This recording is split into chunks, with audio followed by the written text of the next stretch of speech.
All right, hello, hello, hello. Welcome back, welcome back, welcome back. Welcome back to some more Tlemcen and Sensibility in Europa Universalis 5. Let's make sure everything's working here. Hello, me. Working here. Hello, me. Hey, right back at you, buddy. All right. Hey, Mauricio, what's up? What's up? How are you? Time to struggle to not die miserable time again. Yeah, I know.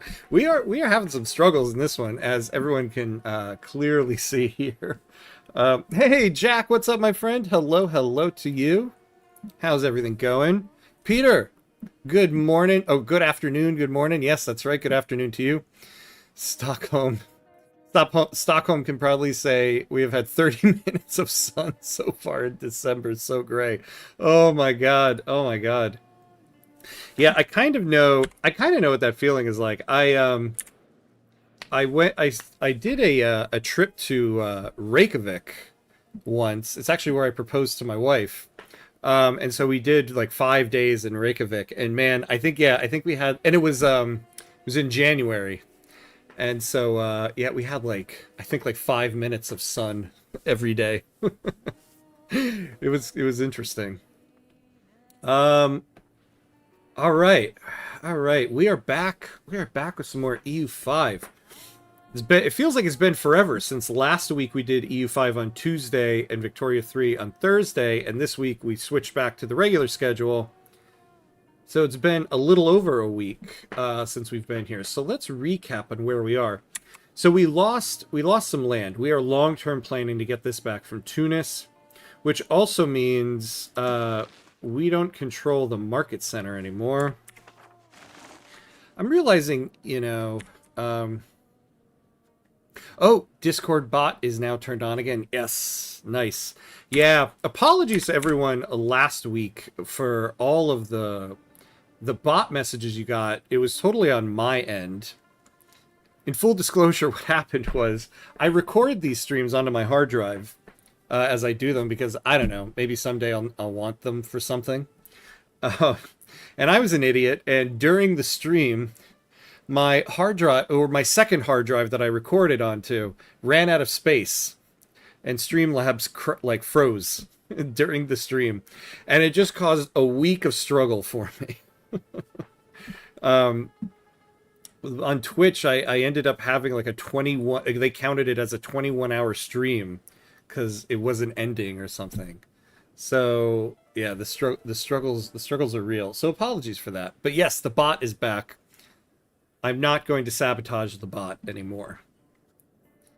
All right, let's take a look here. So part of our problem here is that in our capital, we only have 59% market access.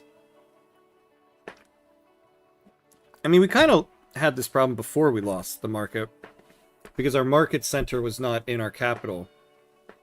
So maybe it is time to start thinking about creating our own market because, we're having money problems. But I don't even know if we're going to be able to do that. Like, let's take a look here. Yeah, we need 169 ducats. We lack the 169.23 ducats required. Currently, 1.9. That's like the story of my life right there. You know what would actually solve your problems? 169 ducats. What do you have in your bank account? $1.90. That's my life in a nutshell. Right there. All right. The struggle is real. So I guess we can wait till we get up to 169. Stay focused, my friends. But that's going to be a while. So for right now, before we unpause, let's fix our balance here. All of our states are pissed at us because we've had to tax them pretty high. I mean, we're not paying for any maintenance there, so... Yeah, game is too real for us. Yeah, seriously. I come here for escapism, not to be reminded of my real struggles. Alright, every little bit helps there. Yeah, I was gonna, I was gonna try to get us somewhat some alliances, but all right. Building maintenance. The song that's playing right now, it just always reminds me of one of the songs in CK3. But I mean, I don't, just that like throat singing part. I think we're going to turn off the sergeantry. We don't have enough to really build up this stuff yet. And so we'll come back to it. But what we need right now is money. So let's turn it off for now. That'll be 0.66 right there. As much as I love our libraries... Wait. Where is our library?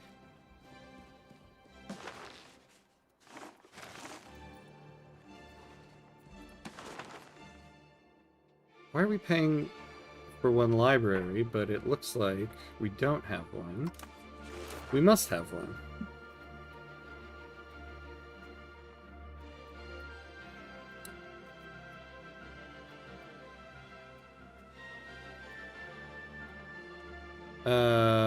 Very interesting, huh? I wish... Why is it not telling me where it is? Because we're paying money for it. Yeah, one library in Tlemcen. Oh, okay, whatever. Turn it off. Look at me, just like gutting all the stuff. Alright, and that's all we can turn off for now. So we're at 0.34. We might get events that'll give us some money, so let's unpause, let's take it away. Honestly, I really think if we can create a new market, that will help us, because our capital being at 59% market access is making us lose so much money.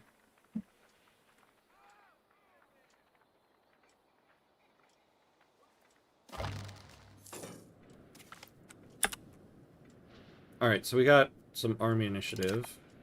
Kingdom of Portugal. Everybody's declaring us as a rival. Now, the other thing I want to look at here is...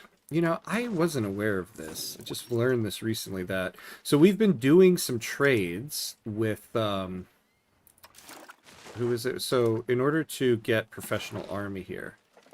Constantinople. We're also doing a Geneva. But apparently... It's only imports that will spread... that will give you... I always want to say tech spread. Institution spread. And not... exports. Oh, although it looks like I didn't save those anyway. Okay.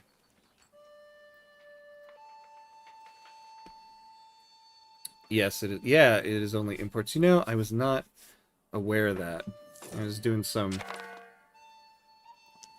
more research on trading that came across my desk. Alright, so let's get some imports. Let's see what we even have available to us. I thought it said both ways in Tinto Talks. See, I thought it was that. I don't know if that changed in a hotfix or if that was always the way.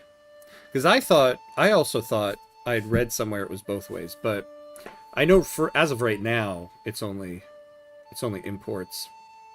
Our merchants are trying to see the possibilities with a new market in Turnovo, but we do not really understand why Bulgaria thinks that Constantinople would not be enough.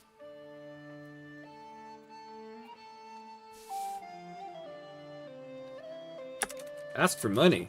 Who can we ask for money from?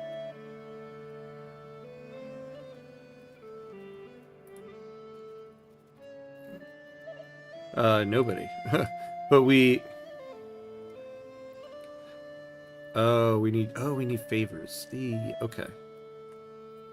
Yeah, we can't really be doing that. Oh, the delay on YouTube is very low today. Oh, is it? You know, I wonder if it's because I realized, I don't know if this will make a difference. My streaming software, the encoder was set for software. And I realized, you know, doing something like EU5, which takes so much CPU, I should have had it on hardware this whole time. So now my encoder is going through my GPU, which I imagine is freeing up more of my CPU. I wonder if that has anything to do with it. Who knows? We shall see. Hey, John, what's up, my friend? Good to see you. Good to see you. How are you? Now, I need to take some of our trade capacity. Before I do that, I want to see if there's anything that will actually help us. So we could do this with Genova, but I really want to get Constantinople so we can get professional army. It looks like we don't have anything... Well, and we have nothing profitable available. Will you eventually try to retake lost land? Yes, I will. We are working towards that. Though I'm starting to realize that might be more of a long-term goal at this point. We really got to get our economy back in order. The first order of business is we're going to try to create our own market. And that'll help us get a little bit more money, and then we can start investing in the military more. All right, so let's take...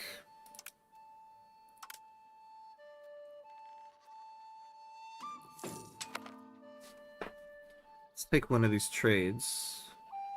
Oh, here we go. Oh, this one we have from Constantinople. Okay, we have one going. So we need to get one from Genova.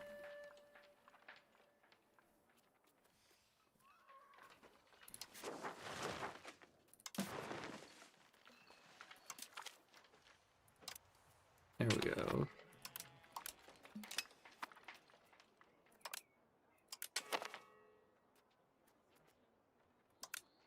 All right. Let's do this.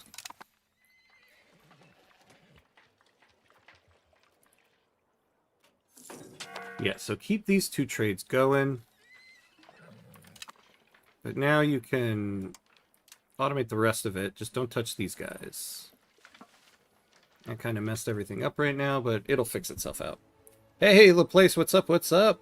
Hello, good evening, and good news. Trump is not sugarcoating about him wanting that juicy Venezuelan oil and already addressed America yesterday. Yeah. He finally admitted the thing we all know. God, an idiot. What an idiot he is. Yeah, the cultural capacity thing, you know, I really messed up with this.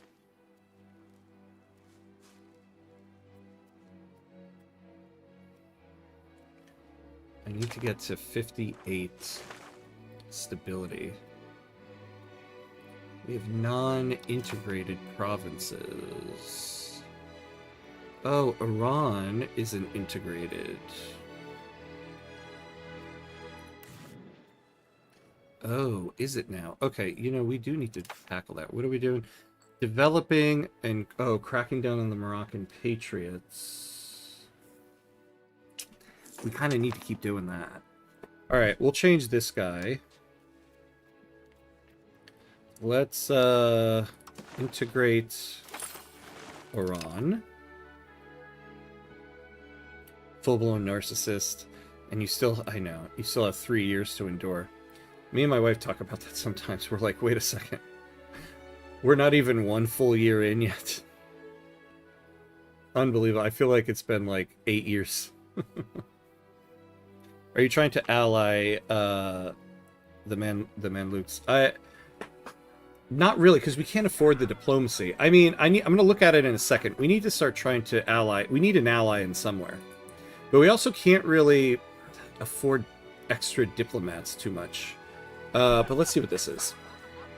It seems that a member of our cabinet, Saad al-Din al-Zarwihi will stop at nothing to elevate his position, using more or less questionable methods. He has come to command the undivided attention of Sultan Hamcuts II. Oh, I forgot our guy. I forgot our guy's name, Hamcuts II. Zaynid, who is said to obey his every whim. So nothing elevate his position. Okay. Do we like this guy?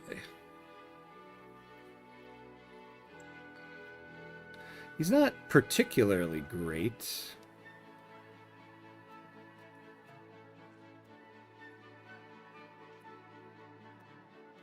I believe it's the military actions here, right? Yeah, Rebel Crackdown. What is his military score is 59. We'll lose 7 stability. Or we'll lose 10 legitimacy. Oh boy. Alright, just fire him. And now, let's hire somebody. Yeah, this guy will be better. Ismail Zaynid. Ah, yeah. And a member of the crown, so we'll get a little bit more power there.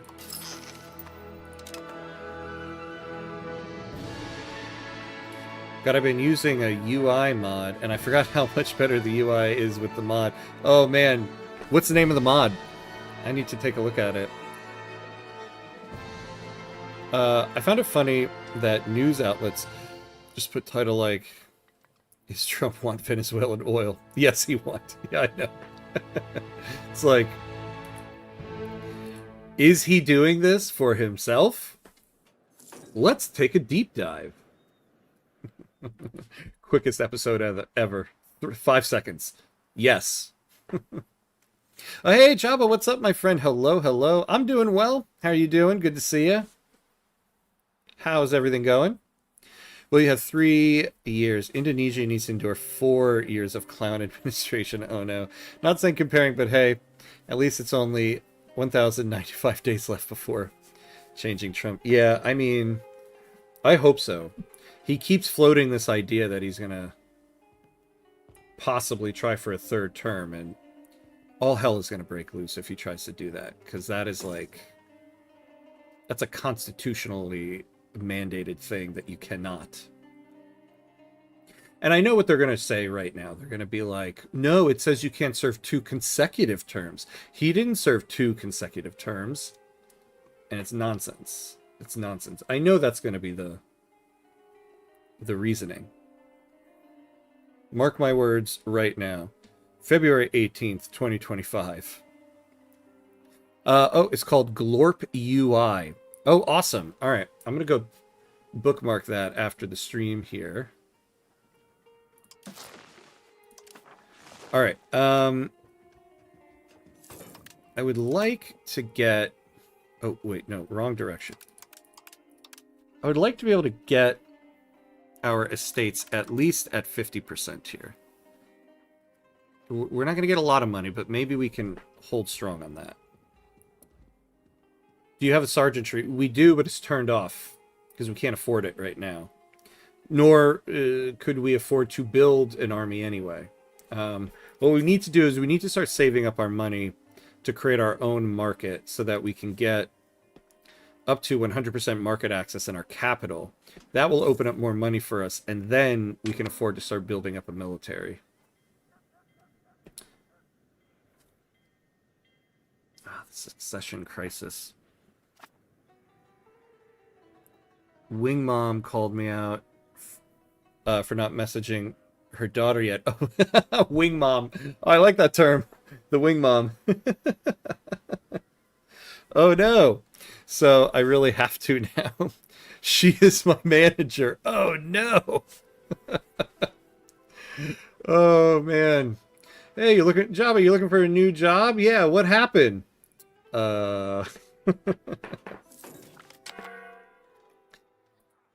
Yeah, I mean, I think it helps too. You want to message her. Just go for it, man. You got this. You play grand strategy games. You faced worse. You have stared down the face of insurmountable armies and said, bring it. You can text her. IDR 20,000, Oh, wait, oh. Oh, thank you, LaPlace. Oh, very, very much appreciated. Oh, thank you so much. It's not much, but it's my honest work. Ah, I appreciate that so much. That's awesome of you. Happy holidays to you, my friend. Very, very heavily appreciated. That's so cool.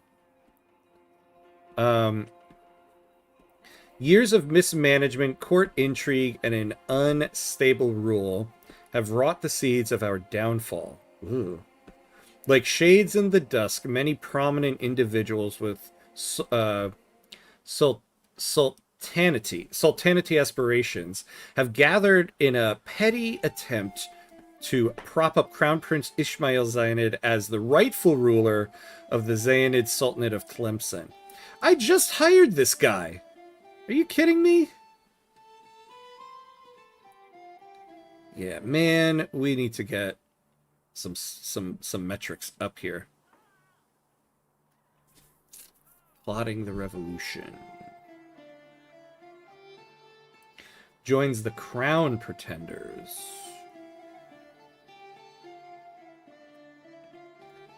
Oh no. Wait, what? Our ruler's mother is joining the faction to dethrone him. Et tu, mama? Et tu, mama? That's a rough day. That is a rough day at the office right there. And his sister. Oh, no. Oh. Life is tough. You know, if you're having a bad day, just remember, you're not having as bad of a day as Sultan Hamcuts II.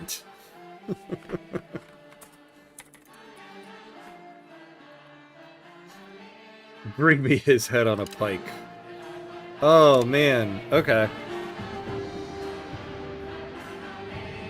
Different vibe, but I dig it. Yeah, yeah, exactly. Yeah, life is a bee. Life is a bee, especially when you live in 1365. By the way, me and Maxie still waiting the suzerain. Right? Yeah, I know. There's so much. Considering Friday's my only variety stream, there's just so much to stream. But don't worry, it is in the works. I own it. I bought it. I just need to sit down with it for a moment. But it will come eventually.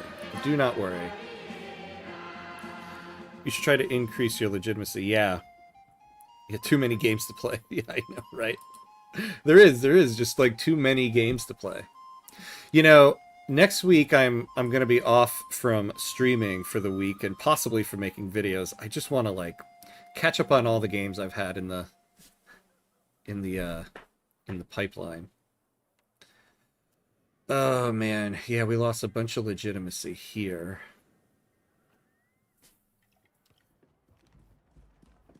Yeah, right. Yeah, man.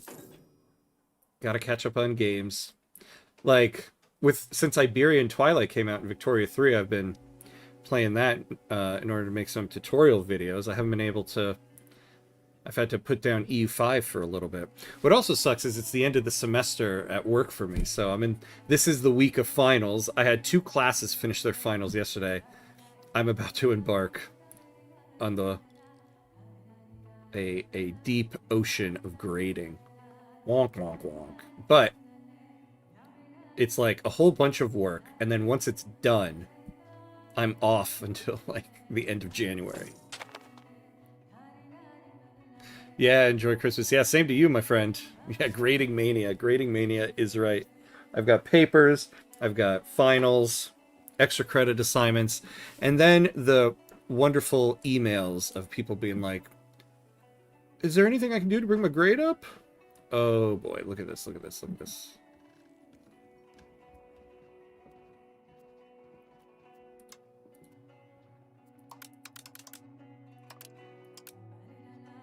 Okay.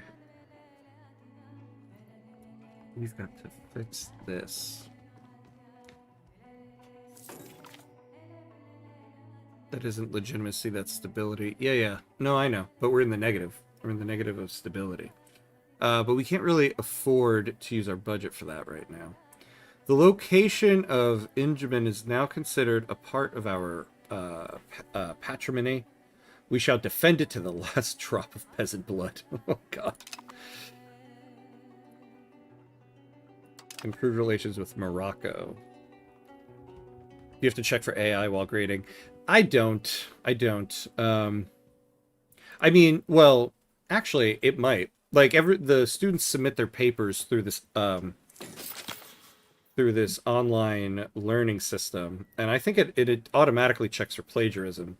And so now I think it checks for AI. So I think I get that automatically, though I don't know entirely for sure.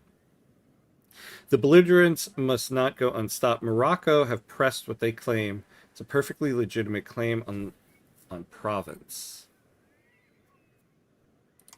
All right, let's slow down for a second here. Integrate province finished. Excellent.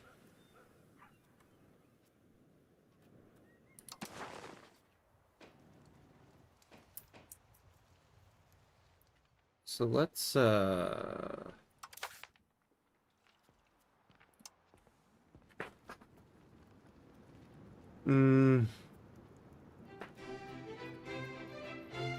well, let's see. We have... So cracking down on the Moroccan patriots. You know, we probably need to crack down on...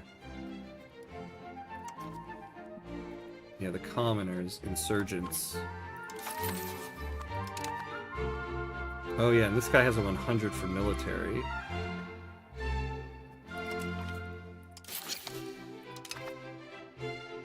You need to increase the cost of the court to increase legitimacy. Yeah, but we can't afford it right now. That's the problem. But this is our income right now.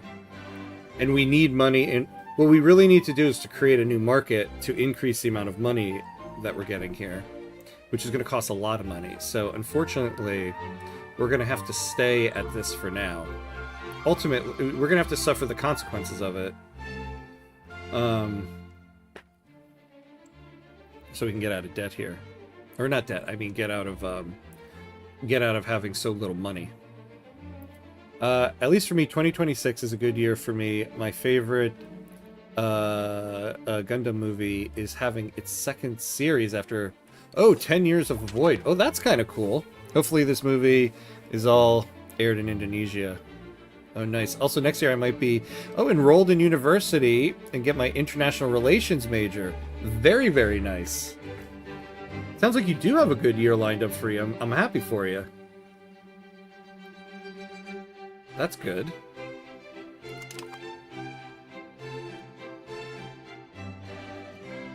There's no Moroccan patriots in Basing Say. Yeah. You could restart the playthrough. Never. Till the bitter end. We will go till the bitter end. We will get out of this.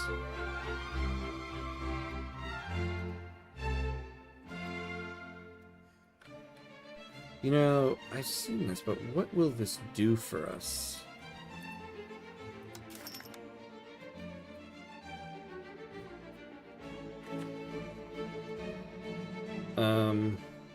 Let's see what happens. Oh, and it's also going to cost money. Let's take a look at Morocco here. We've been trying to increase our relations. Nah, they're still not good.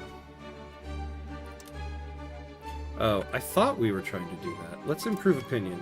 At this point, it would be nice if we could be friendly.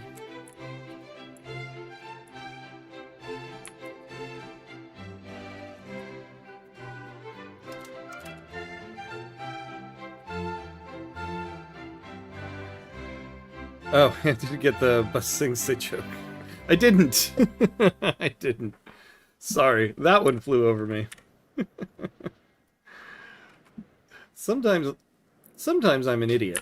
And by sometimes I mean most of the time. 100% of the time, I'm mostly 100% an idiot. Our policy of appointing promising commanders regardless of birth is upsetting our Umara, who find it hard to dine with men who lack breeding. According to them, it is also upsetting the men under their command who expect to be led by their betters rather than by someone who is plainly not a gentleman.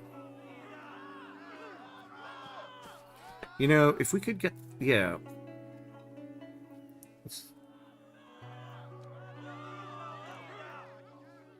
And we'll lose some Navy tradition. Yeah, we'll do that. Alright, what is going on here?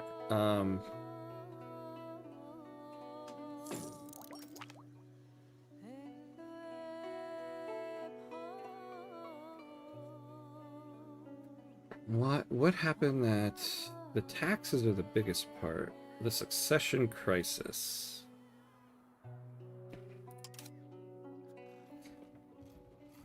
Look at this. Look at this. Let's get them up. This hurts. This hurts a lot.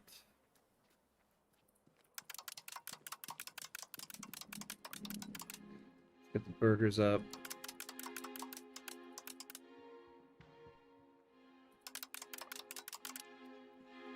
All right. The Dhimmi. I mean, they're not paying any taxes anyway. Nor are the tribes, so...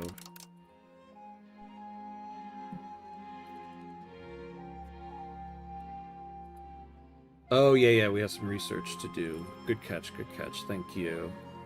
Whilst the ruling of Sultan Hamkat II Zaynid has left a lot to be desired, the situation in places such as Tlemcen has reached a new low. Cattle skinnier than a hay needle, starvation and depravity reigns in the streets of a once great province. To that end, the peasants have taken up arms demanding direct compensation from the crown itself. Oof. Alright, every own location. Where is this?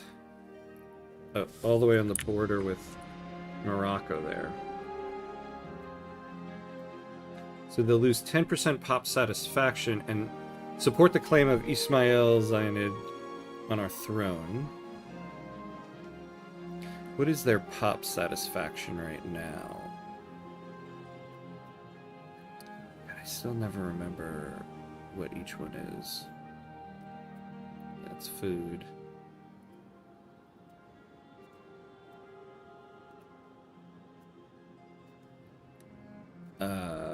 That's population. Yeah, I still... the UI still eludes me here. God, come on. Tax base, olives. I can hear everybody on the stream being like, oh my god, it's right there. What is wrong with you?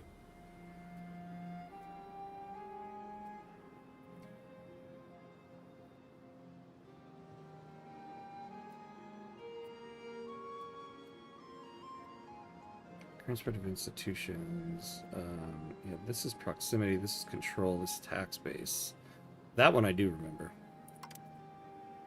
Oh, here we go.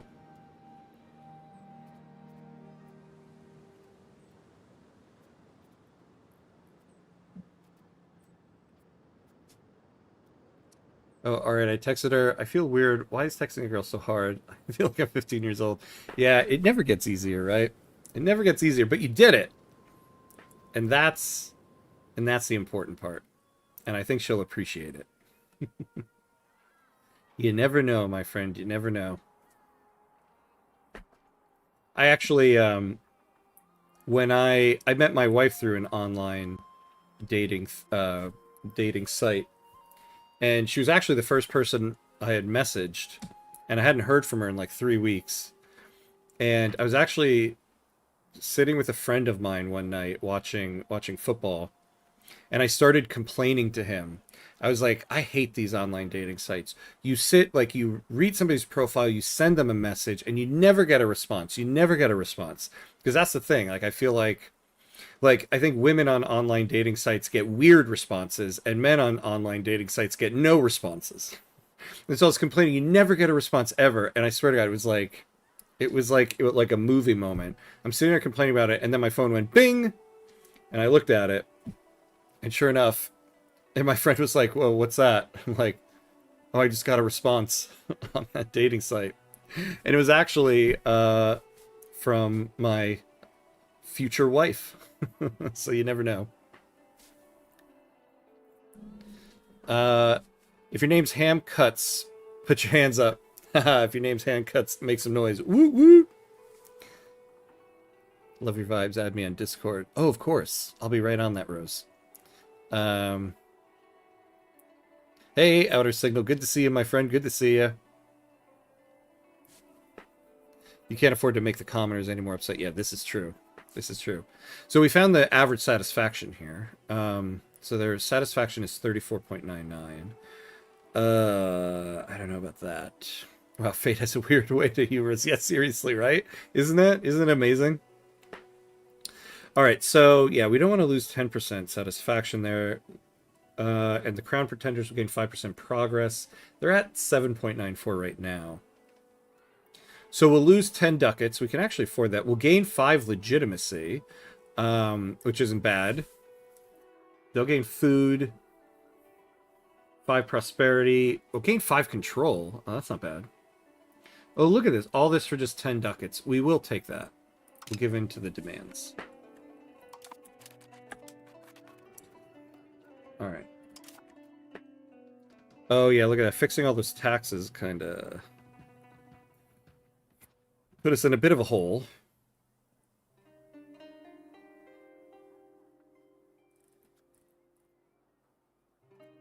Trade expenses. Man, you know, yeah, what's really killing us right now is that trade with Constantinople. Oh, well, we don't need to do... Oh, there we go. Oh. Well, I deleted it. Like an idiot. Okay. Is there an... And I don't think there's going to be another one we can do.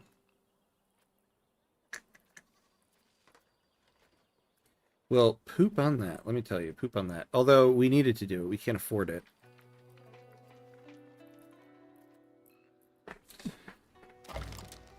Rivalry declared. Everybody's declaring a rivalry on me.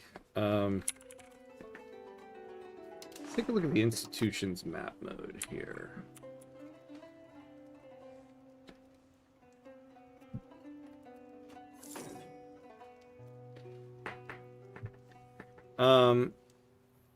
Where's Genova?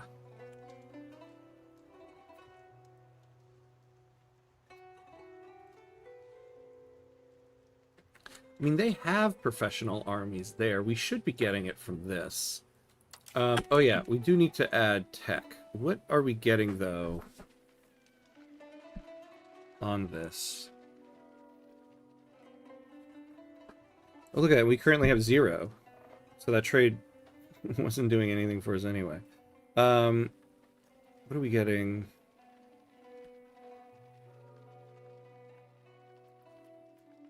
Oh, wait, no, I think I was looking at the wrong thing there. Can you build a lumber mill? No, we can't build anything right now. We have 11 ducats.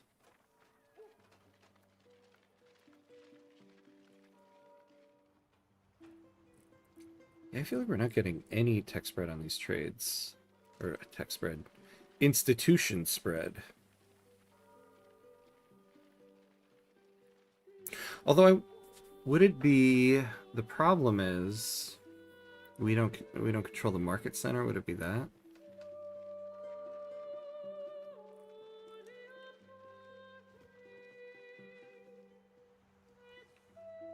All right, well, let's figure out our next research here. So the only thing we can do is on this side. What will help us the most right now? Subject opinion. Oh, wait, no, not subject opinion. We don't have any subjects. Let's see. Prosperity recovery might help us right now.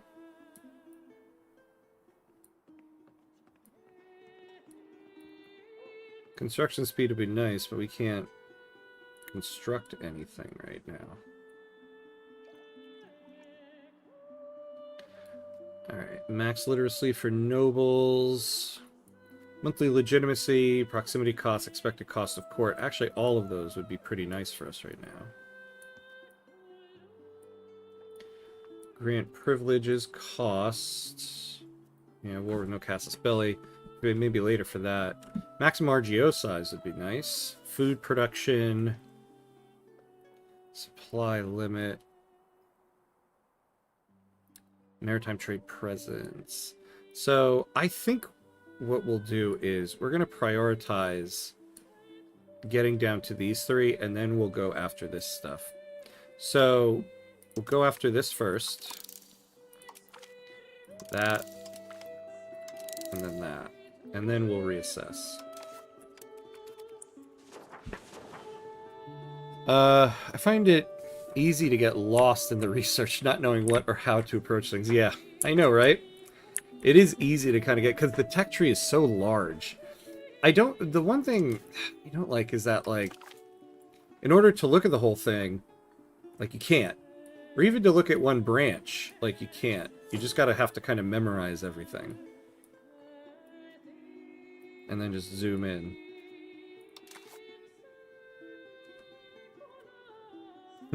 $10 ducats in this economy? Yeah. Exactly. That's like breaking the bank for us. But it did help us a little bit. We're now bringing our estates back up to 50%. You should research all of the Renaissance tech.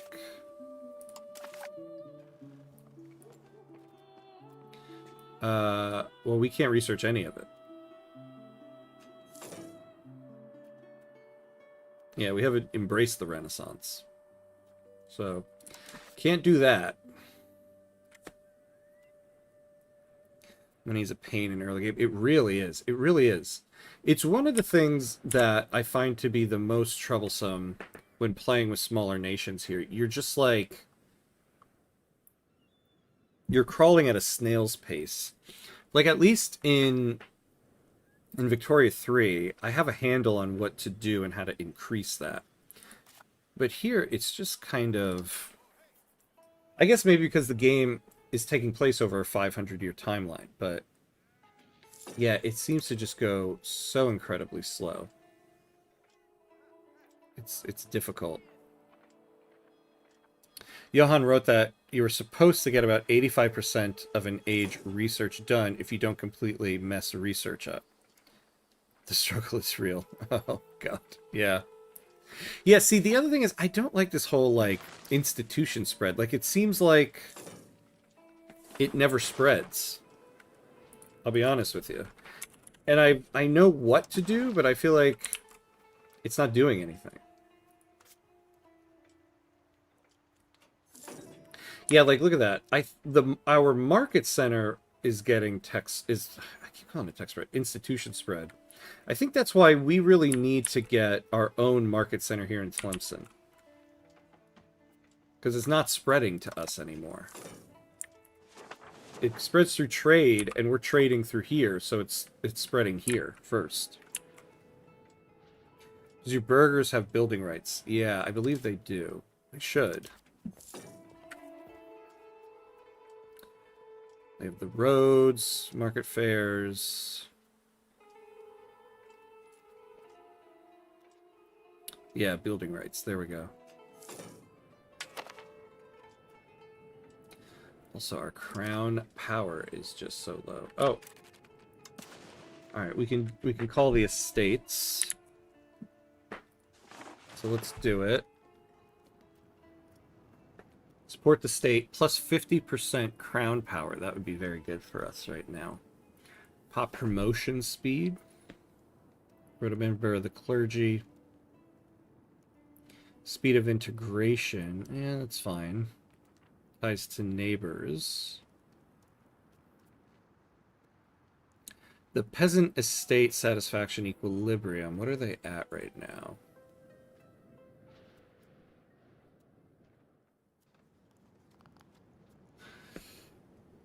So we could actually use ties to neighbors, increase our diplomatic reputation. It wouldn't be bad to do if it weren't for the fact that we're at 11.85% crown power. We really need to do this.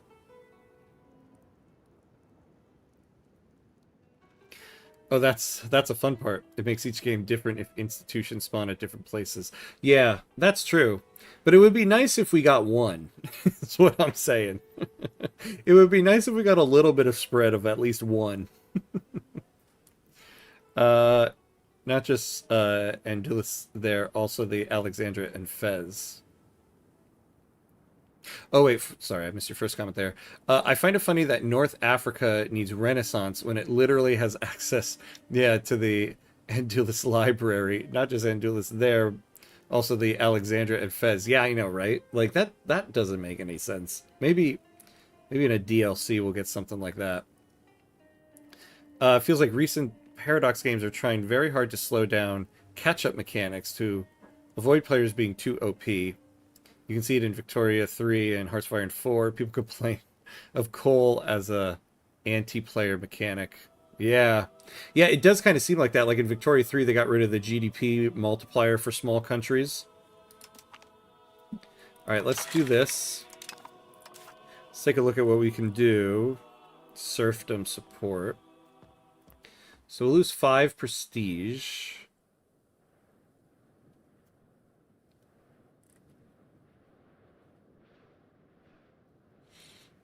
Yeah, I would like to go to Free Peasants, but we could really use this. The Ulama will lose 4% satisfaction from them. Yeah, but we will take this. Change of policy to enact favor of the clergy.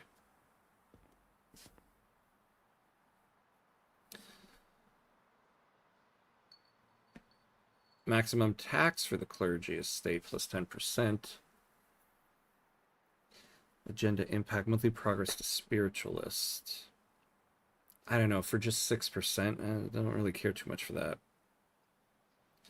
Oh, this isn't so bad. We lose some navy tradition, but we'll get this. All right. And then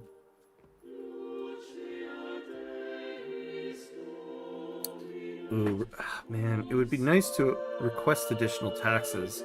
We're going to lose 50% of this, and we really could use the additional crown power, so I think we're going to keep that as is.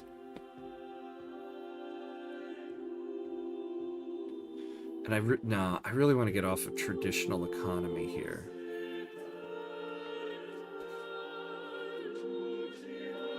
All right, maybe we will do this one now. We'll lose 12 stability though. No.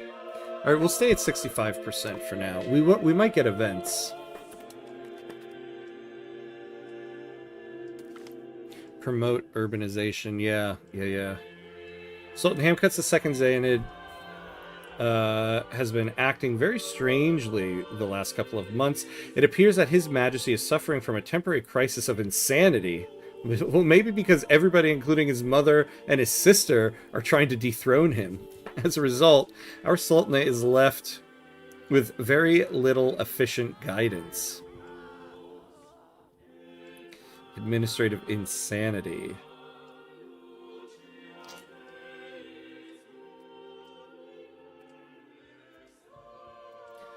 So basically, we're going to have to reduce one of his stats by 30 and the other two by 10. What are his stats? His lowest one is military.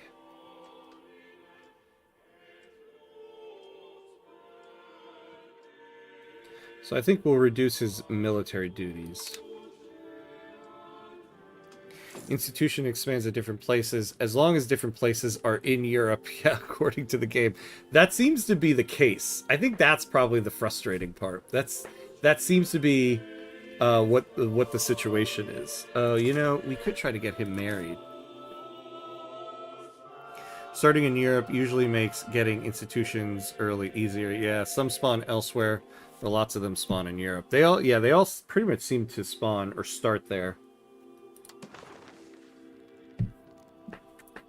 Here we go. Okay, we can get married. Do a royal marriage.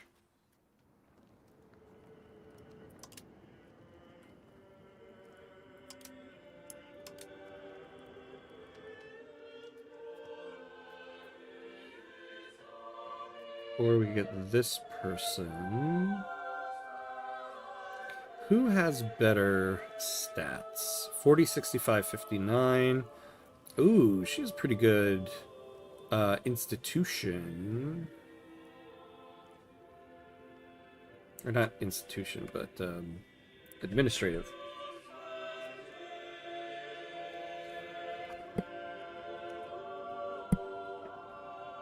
Alright, so... Yeah, no, we're not going to do a lowborn. Yeah, let's do this. I mean, it's not going to give us much of an alliance, but at least we can start getting children.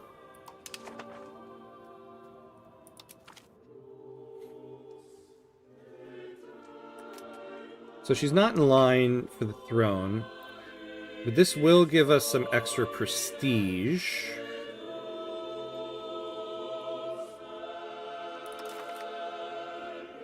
Our proposal to marry Sultan Hamkuts II Zanid with consort Isatu Yatabare was accepted by Bambara. They are now legally married, and this will hopefully benefit both of our nations immensely. So we gain 0.69 prestige. Alright. Every little bit helps.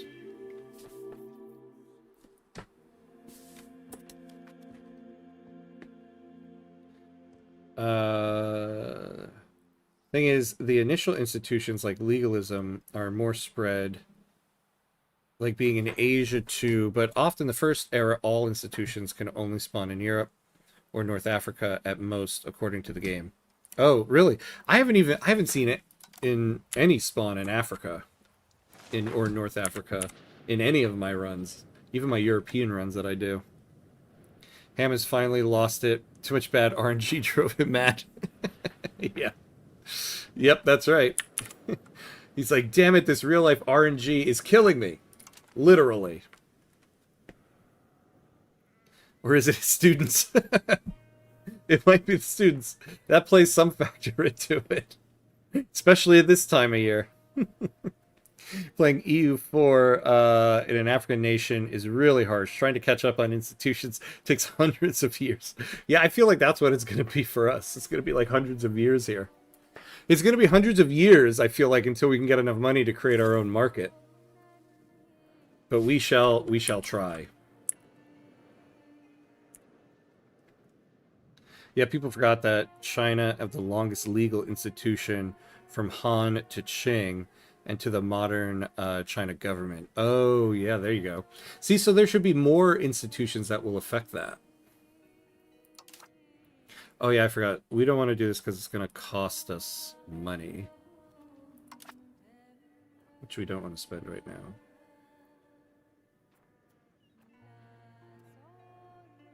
Does anybody really create these control groups for the bottom? I don't know why. I just never really utilized them. The Majli members of Tlemcen hold an influential position within the Majli, as they represent one of our economic centers. Their wealth holds much sway in the Majli, and unfortunately, they use it to lobby against our current efforts. Despite the best efforts of our central authority to sabotage what is left of our reputation across our provinces, many of our recent policy changes have not fallen on deaf ears. People, especially across the domain of Ujda, have taken notice and have sent correspondence back, thanking us for hearing their plea and taking care of them and their families, professing their allegiance to Sultan Hamkuts II. All right, we get some legitimacy, thank you. So what province is that? Nice. We'll gain 50% pop satisfaction and denounce their support for... Oh, there we go.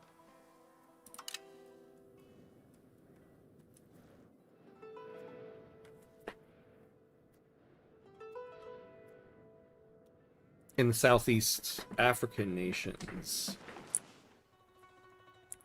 Oh, for institutions and stuff, were we talking about? That's where they'll they'll spawn. Is that what you meant? Oh, wait. Yeah, connected to your other one.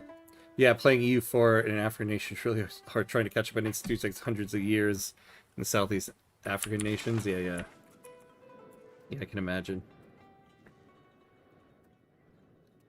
This might come to people's surprise, but PRC just changed the name and requirement a little bit, but the systems stay the same. Yeah, that's interesting.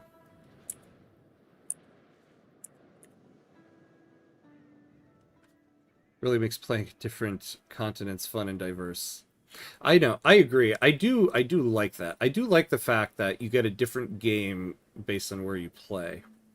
I guess my problem right now is it's not going well for me. So I'm grumpy about it. Maybe that's the problem. Maybe that's the thing game devs know most, though.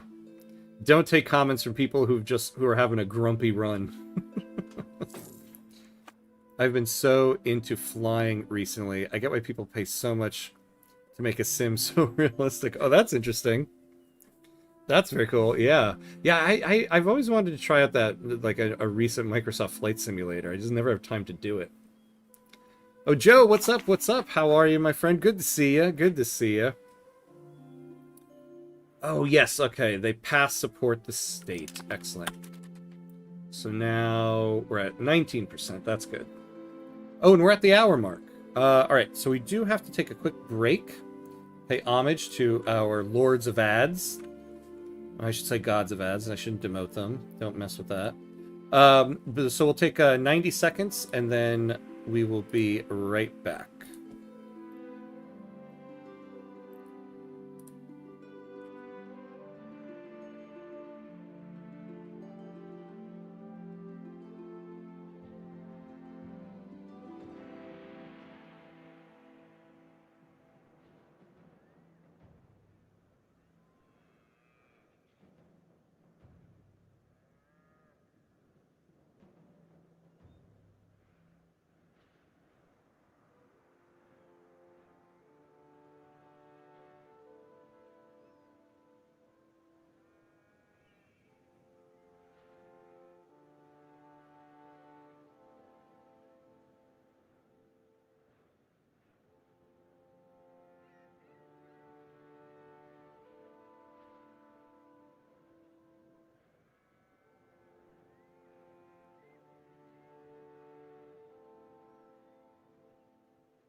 All right, and we're back. And we are back.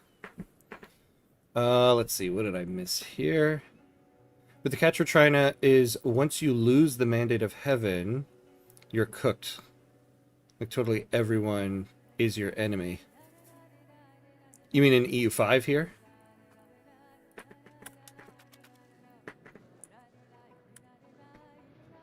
Grumble, grumble, grumble. They took our land. What's our army up to now? Alright, so up to about 6,000 levies. It's not so bad. What's Tunis at? 19,000. How's our efforts to smooth... You know, I need to start...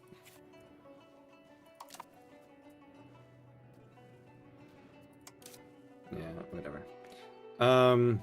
They're at 12,000. Man, Tunis is stronger than Morocco right now.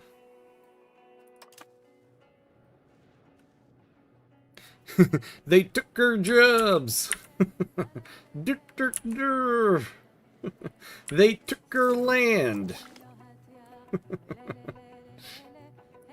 They took our jobs. They took my market center. And now I have no market access. Alright, what do we get here? Cultured overlordship. Oh great, the subjects we don't have will like us more.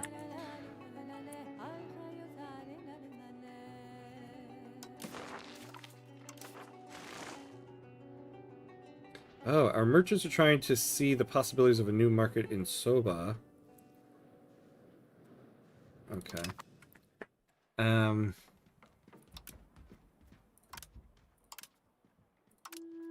Can we afford this? Ace Combat 7 is like $5, so I thought, let's give it a go. Oh, nice. I haven't played one of those Ace Combat games since, I think, like, PS2. But $5, why not? I used to love, like, back in the day, back before, like, Steam and all that stuff, the video game store in the mall. I loved going into, they had in the center of the store, they had this big bin that they would just toss demos into, and I remember they always cost like $4.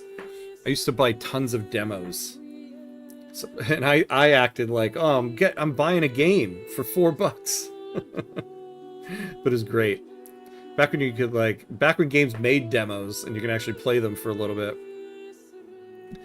Whilst the ruling of Sultan Hamkuts II has left a lot to be desired, the situation in places such as Tlemcen and Kurt have reached a new low. I thought we smoothed things over with those guys.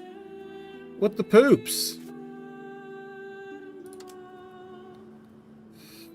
Guess not. Cattle... Oh yeah, this one again. Cattle skinnier than a hay needle, starvation and depravity reigns in the streets of a once great province. To that end, the peasants have taken up arms demanding direct compensation from the crown itself. Yeah, I mean... Now it's going to take 13. I mean, we're never going to get ahead. It will increase control, though. See, the problem is... So here's the problem, though, is that, like... Yeah, we'll get 5% control... But the maximum control is 0. So it's just going to drift back down to 0. So it's kind of useless anyway. We'll get proximity.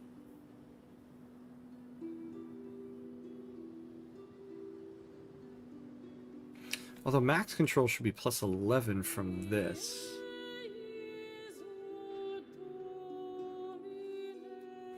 So why is our max control down there? Minus 10% for being conquered. Oh yeah, I forgot we took this off Morocco. And their average satisfaction.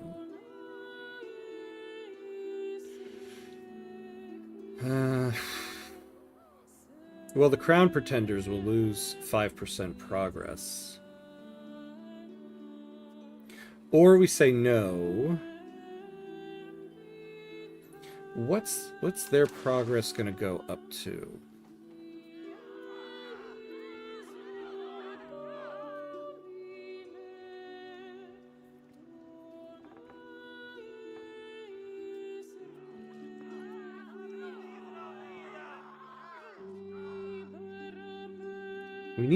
We really do need to end the succession crisis.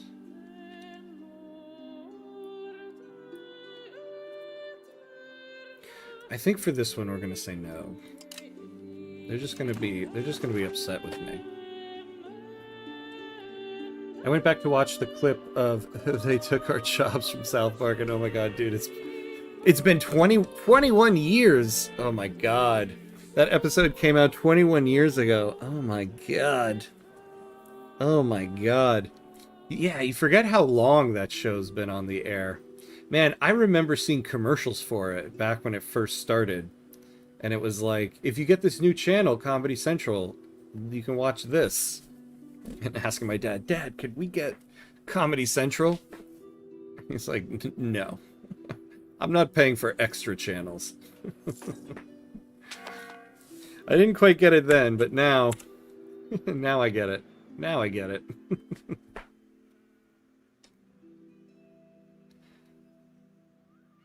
Back to good old disc swapping days. Yeah, when you played Monkey Island and had to swap discs every other minute. Yeah. Oh my god, that's how I played Civilization 1. My friend from school was like, oh, I got this new game, you gotta try it. And he let me borrow the discs for a little bit, and I kept them for much longer than he was happy about. Monkey Island, 11 floppy disks. Awesome. Hey, Burton, how are you? How are you? Yeah, I know, right? Remember that back when a game, you know, you needed like 10 to 15 floppy disks? Used to follow South Park intensely until COVID when they moved away from HBO to Paramount, so missed the latest seasons. Yeah. They have moved from grade to 4 to grade 5 in like 25 years. Or maybe it was from grade 3 to 4. Yeah, I love Monkey Island. You know what it was for me? It was right after the 2016 election. Back when Donald Trump first won. And I was like, man, I just need something to make me laugh. And so I watched some South Park. And it was an episode like before the election. There's a whole episode about like, there's really no difference between Donald Trump and Hillary Clinton. And I was just like, too soon. And I wasn't like mad at the show. I was just like, this is not something I want to watch right now in this moment. This is not going to make me laugh and forget about the troubles of the day. And so I kind of put the show down for a little bit. And then I need to get back to it. Our emphasis on a strong aristocracy has given the Umara means to serve in the army, and they are devouring more of their attention to the military. One among them has published a treatise on military thought. All right, yeah, anything that'll give me some pop satisfaction. Or some estate satisfaction, I mean. Very nice. Okay. Maybe we can take advantage of that. An unhinged cartoon is just so funny and too much. Yeah, I know. South Park went through a phase of trolling everyone as equally bad. Yeah. Yeah, that's the thing. And so, like, going back when events in the world happen, and then you go back to an episode, you're like, oh, this is not what I need in this moment right now. Cartman, damn auto-spelling. Won't let me type. Oh, really? Won't let me type Cartman? They've remembered their roots now. Yeah, I've been hearing that the newest season is kind of like is really great. I need to sit down and watch it. Add it to the list of the endless list of shows I'm behind on.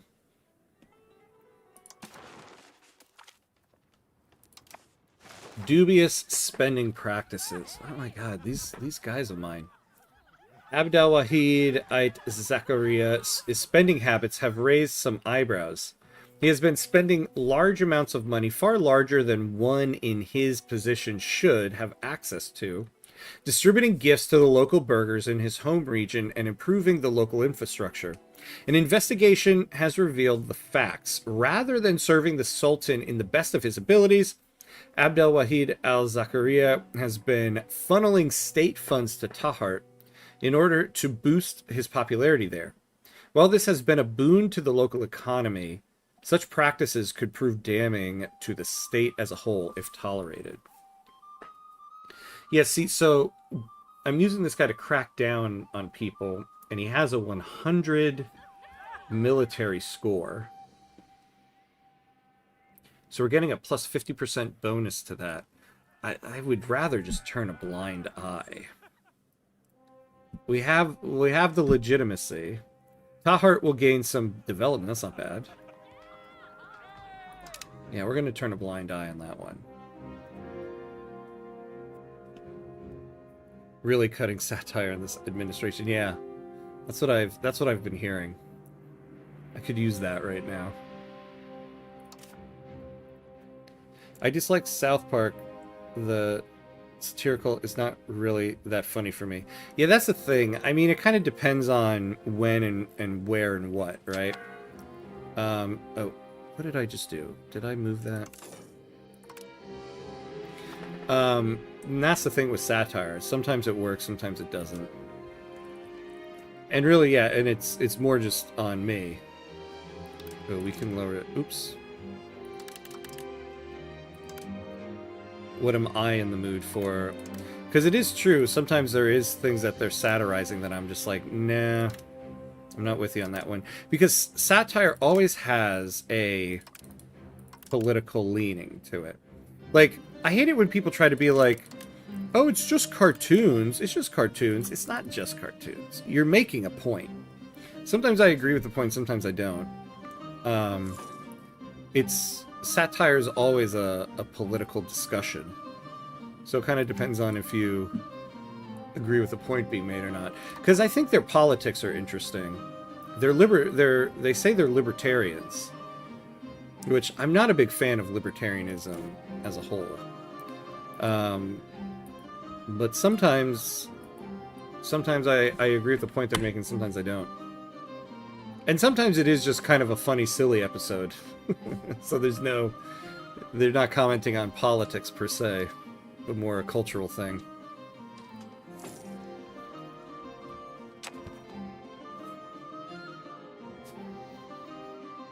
Military being corrupt in medieval age. Who could guess? Yeah, I know, right? Who would have known? Your loss. Yeah. Yeah. I leave your streams with constantly updating lists of games, movies, and TV shows. Nice. Very good. Very good. I should start creating lists. My top 10 list of this, my top 10 list of that. But I do like Samurai Jack. The duo of Jack and Aku. Oh, interesting. I mean, I know of that show. I've never really watched it, though. Oh, hey, we got the Twitch bot. It's now an official Twitch party. Let's do that. Hello, Twitch bot. Oh, look at this. Have we gotten this bot before? It's not telling me first time chatter. Goodbye, repeat Twitch bot. We barely knew ye.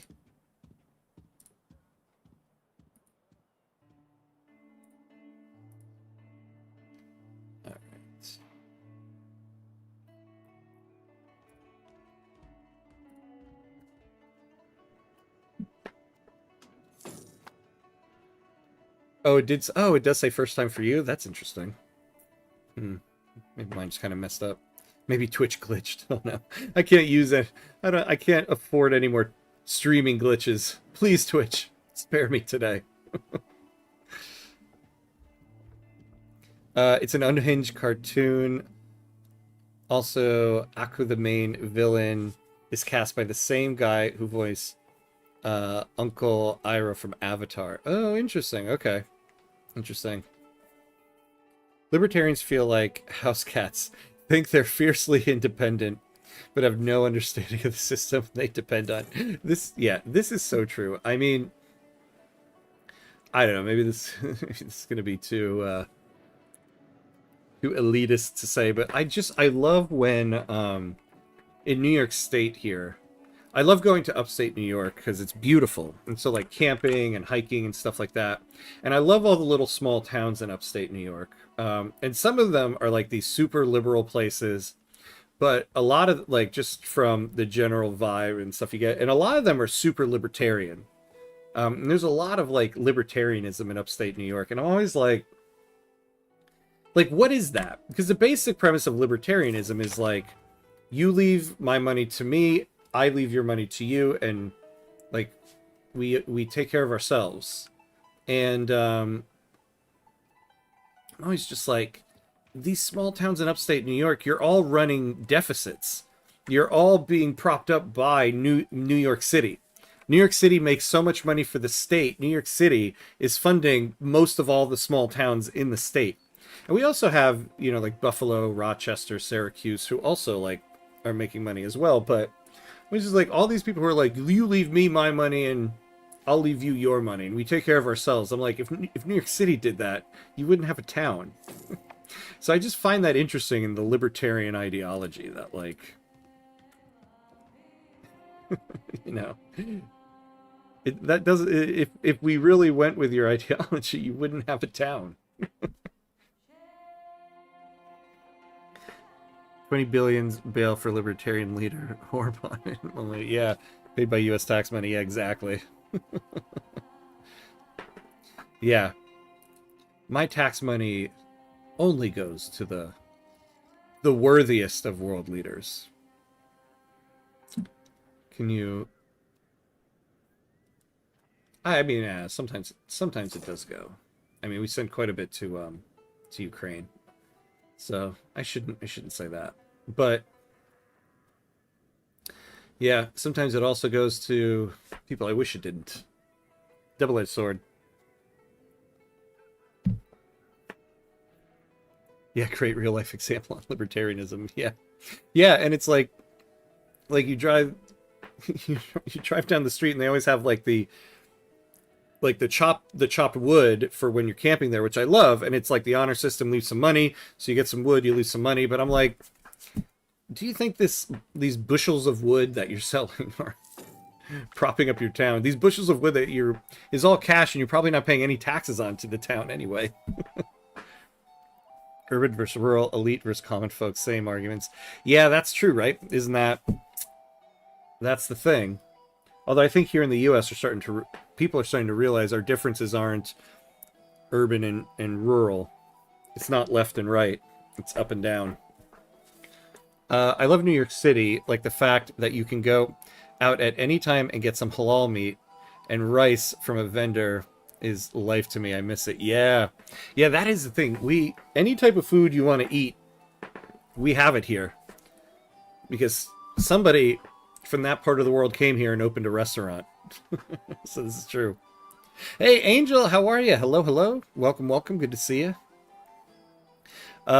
This debate is a waste of time. Not even Confucian will solve this when it's talk to Mecca. Yeah, this is true, right? It can be said that despite our rulers' best efforts, the majority of beneficial policies come from the likes of our advisors. Individuals such as Abdel-Wahid al-Zakaria have taken it upon themselves to see the Zaynid Sultanate of Tlemcen through this troubling time. Hey, we'll take this. Get some more legitimacy. Oh, we'll get 6 stability. Yeah, I'd rather not take this because if it's not estate satisfaction equilibrium, it's not going to help us right now. But the Crown Pretenders losing 3% progress is helpful.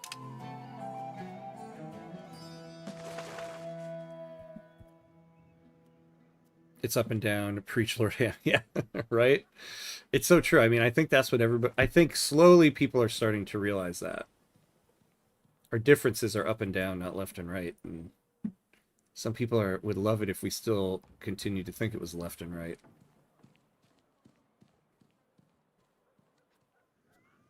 Ugh, look at this crown power going back down. Yeah, the succession crisis is really what's killing us here. With peace in our country, the great musicians, artists, and poets are rejoicing in their newfound opportunities to entertain their betters. This era of cultural enlightenment is definitely improving the mood of Tlemcen. Okay, okay. How's EU5 been? Seems like the community has been through it a bit. Yeah, it's like... Well, in general, it's been great. EU5 is great and a lot of fun. There's been a lot of hot fixes. I'll be honest with you, that's why it's been kind of hard to make more tutorial videos. Every time I'm going to make a tutorial video, there's a new hotfix that changes something. So there's been some changes. I enjoyed a lot. I still enjoy Victoria 3 more, but I would say this is definitely like my second game right now. It's fantastic. No wonder the elite in America want him to unalive. Ugh, yeah. Hey, Travis, what's up? What's up? This game looks even more complicated than Victoria 3. What am I looking at? Yeah. Yeah, I would say, what's more complicated? I think that's a hard question for me to answer because I understand Victoria 3 a lot more than my understanding of this game right now. The mechanics are very different. I mean, I think many would make the case this game is more complicated. And I venture to agree with that, but I also understand Victoria 3 a lot more than this, so it's hard to say.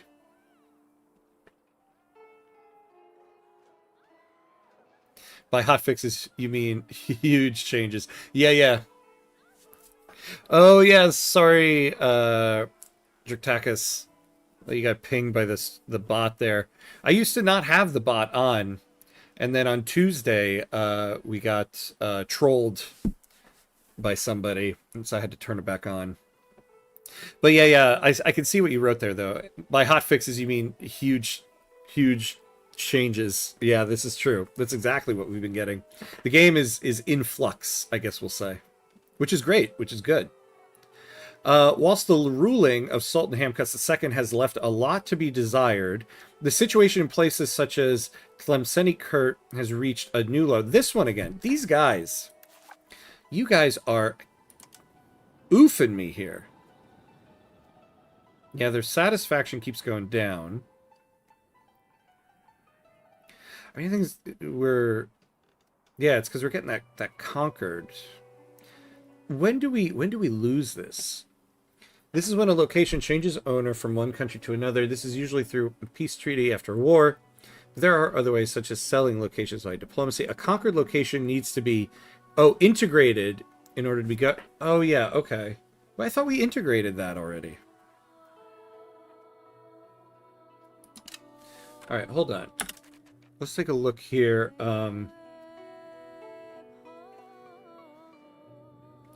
What province is that part of? Is that a part of? All right, so we're gonna need. Well, so let's try to integrate it. Problem is, we're cracking down on people. Okay, the commoner insurgents are going down. Maybe.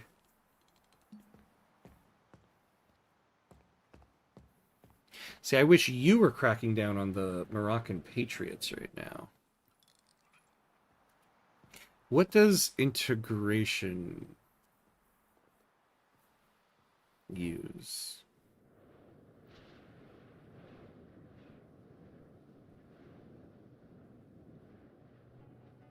Oh, the military tradition. Okay, good. Okay, so we'll use this. So let's integrate this province, because we're having such trouble with them.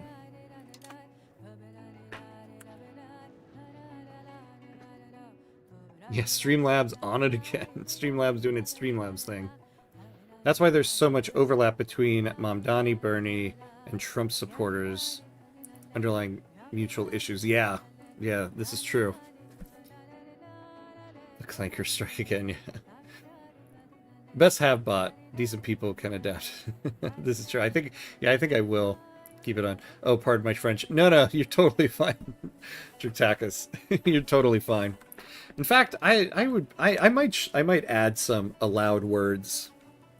That word isn't so bad. Problem is I just have the default settings on the bot, so you're all good, my friend. You're all good. Me and my wife loved the Yemeni. Oh, lamb, yes.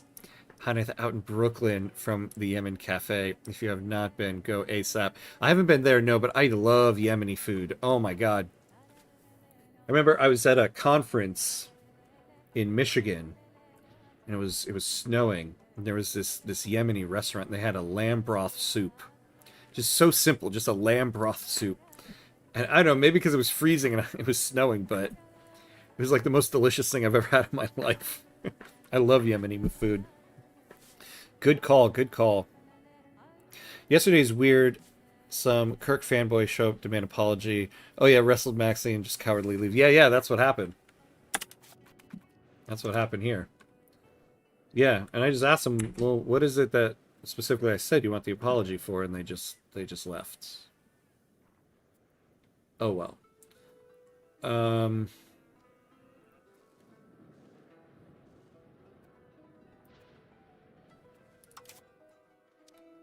All right, so financially, we're going down again.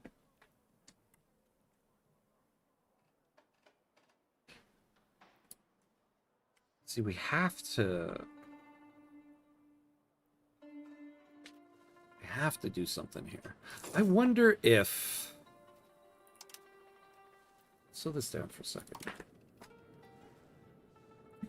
I wonder if maybe my plan here is a little too much, because we're not going to be able to get to 165 ducats.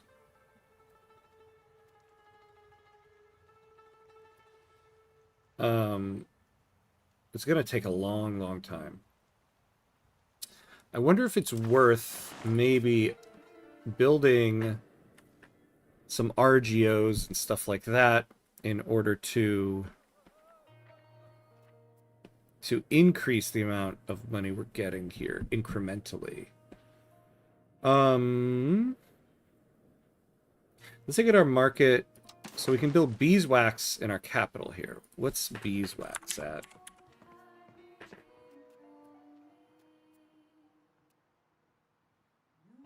Okay, yeah, so that doesn't really help us. Let's take a look at our control. So right here, they have fruit. What's fruit at?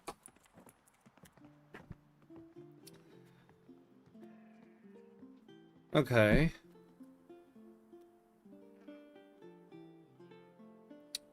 Market balance is below there. Although, wait. What was beeswax? I think I misread beeswax there.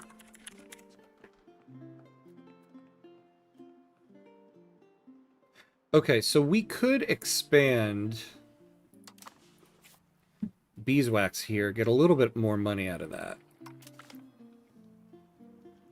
Oh, whoops. No, I don't want to reduce. What am I doing?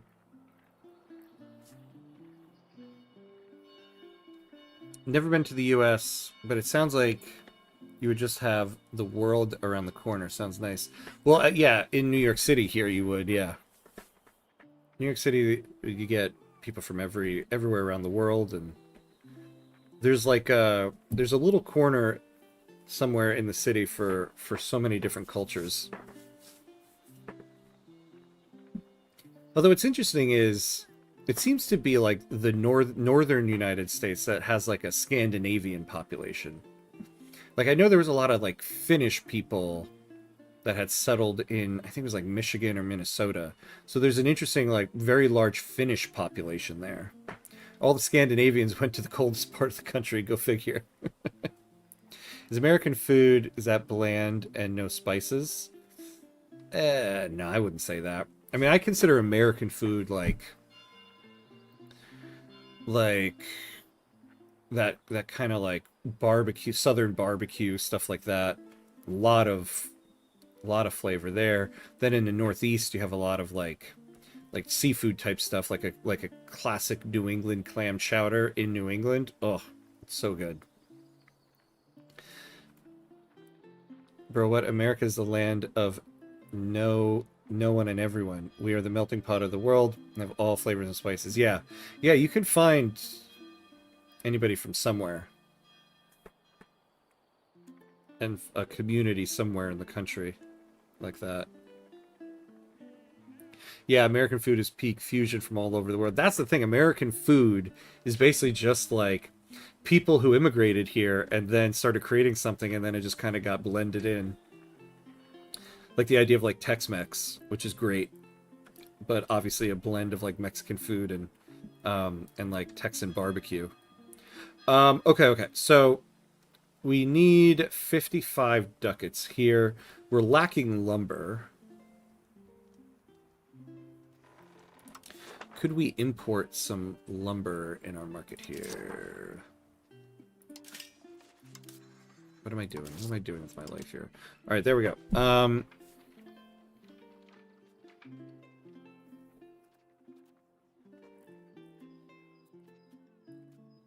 Well, yeah, let me just look at the market and look at some lumber.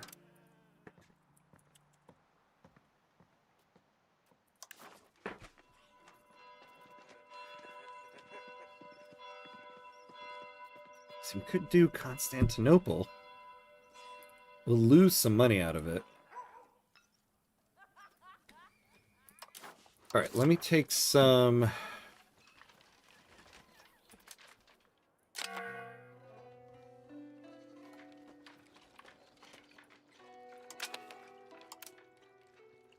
Give me one trade capacity.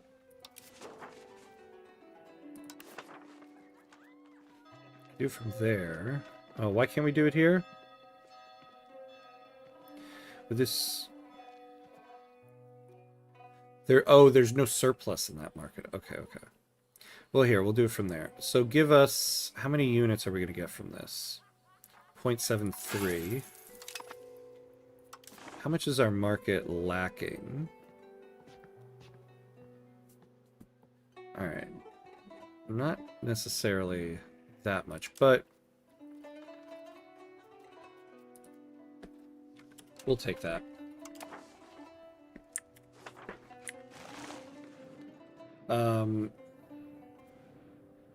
American food is great. Ballpark food, yeah, that's right. Oh my god. I don't know what it is about ballparks specifically. Stadiums in general, but yeah, baseball stadiums. Having a hot dog at a stadium is just so good. I think that's why they charge you $50 for the damn hot dog. But it is good. Also, in New York City, a hot dog in New York City from a street vendor. I don't know what they do, man. But it is good. 'Tis good.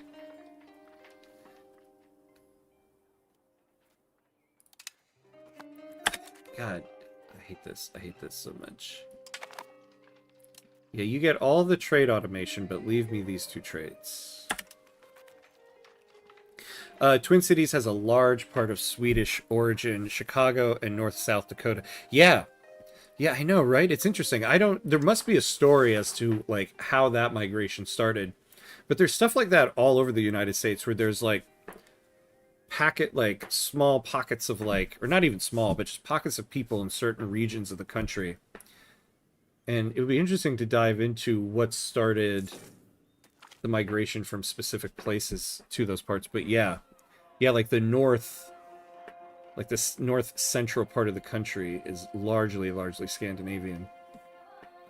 Despite the best efforts of our central authority to sabotage what is left of our reputation across our provinces, many of our recent policy changes have not fallen on deaf ears. People, especially across the domain of Sour, have taken notice and have sent correspondence back, thanking us for hearing their plea and taking care of them and their families, professing their allegiances to Sultan Hamkas II. Oh, right here. Okay. Gain 50% pop satisfaction. Very, very excellent. We can make fun of their weird stuff and love of processed sugar and size, but gotta admit, they cooked. Yeah, this is true. Yeah, that's the other problem, though. American food also is also like we've gotten a tradition of like from large food conglomerates, just like a lot of like processed stuff. So there's like two ends of American food, right? Like the regular stuff you buy day to day in the grocery store, and then the like cuisines that you can get from like restaurants and stuff like that. We have now researched nobility literature. All right, this is good. From 1850 to 1920, 1 million Swedes migrated to America. Sweden had about 3 million residents during this time, so a lot migrated due to famine and religious issues. Ah, okay, so that's what it was. Famine and religious issues at the time. Interesting. We should open like a satellite office of Paradox in like Minneapolis. That would be great. Call it Little Sweden. New Stockholm. What do you expect from a country that advertises Mac and Whopper 24/7 365? Yeah. Yeah, that's the thing. Because of all of the fast food companies that open up so many places around the world, I think people have this impression of Americans that all we eat is fast food. I mean, we do eat it. That's why the companies have money, but like you don't eat it day to day. It's like the main times I have fast food is when I'm like, you know, I don't have time to make something and I'm late somewhere, or I'm not late somewhere, but if I take time to make food, I'm going to be late and I'm out. That's when you have it. It's more of like a it's more like I messed up my schedule type of cuisine.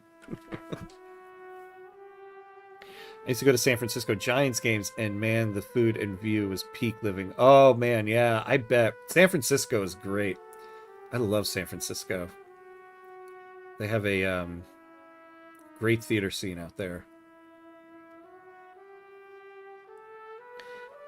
War, probably the end of the Swedish Empire, hit the economy hard, and hearing land with a new opportunity is much better than sitting around for Irish because of the famine. Yeah, I know the large influx of Irish people is because of that. There's a large amount of Irish people in the Northeast here because of that.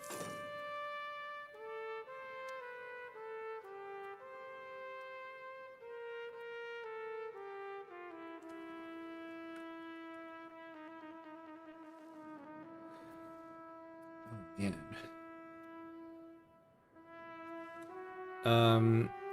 Where's our... Oh, the bubonic plague is back. Yeah, the succession crisis. So, let's look at how we can get rid of this. At least one of these. Tlemcen is not a monarchy. We are in a civil war. All these rebels in the country. Currently 5 out of 6 have filled this. Is not pretender.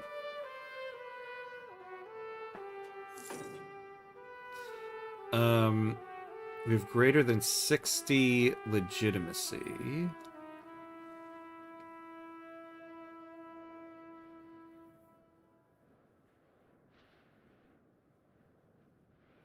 25 stability. The pretender was granted the throne by succession. The pretender has died or left our court. So we can end the succession crisis if the pretender dies or leaves the court.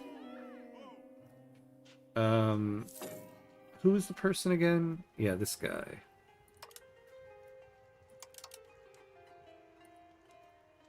Why can't I open his panel? There we go.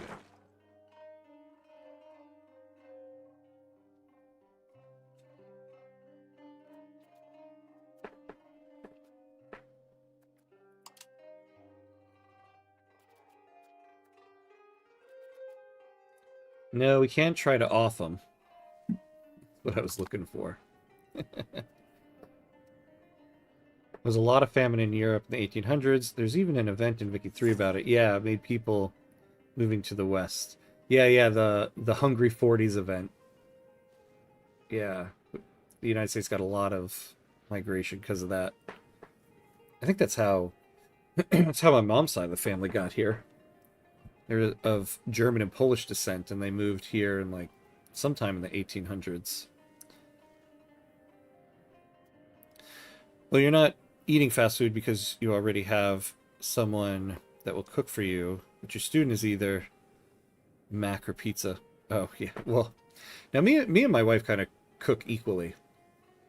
Although lately our schedules have been aligned as much. She's done more of the cooking, but there's been periods of time where my schedule was better and I did all of the cooking. And now lately she does all the cooking. So we both do the cooking.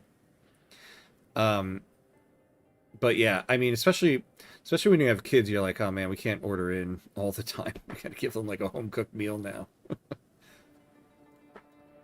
you like music? I like Vicky 3 music more, and also prefer CK3's one.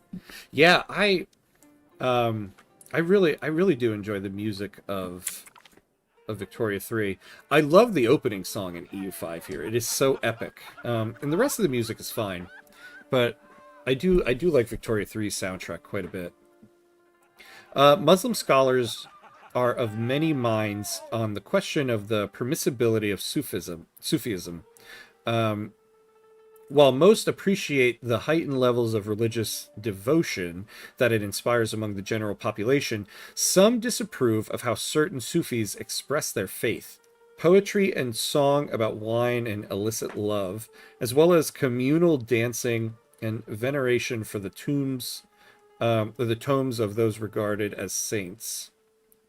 The tombs regarded as those as saints, can at times provoke opposition from more hardline elements of the ulama. All right. I'm going to scratch my eye and then we'll figure out what we're going to do.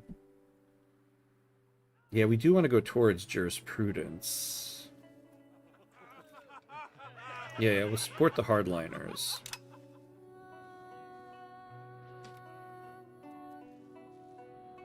Former king was Johann Albert the False. It's in the name. The Sufi dancing still exists in Turkey. Oh, very cool. Yeah, I want to visit Turkey someday. Add that to the list of places I want to go.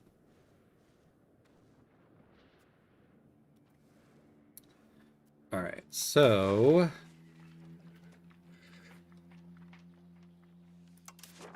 Oh yeah, so, okay, now that we're getting that lumber trade, what is lumber? No, not in trades, in goods. Yeah, it didn't do much because just the effective demand went up. Look, it's going up. The demand keeps going up. Do we have any lumber? I don't think we do.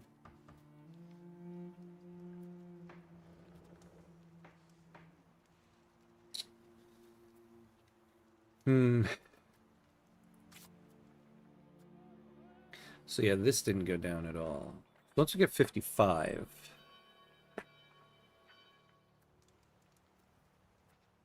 Oops. Yeah, so we're getting plus 5% because of the lumber. Oh, we're getting plus 5% from inflation.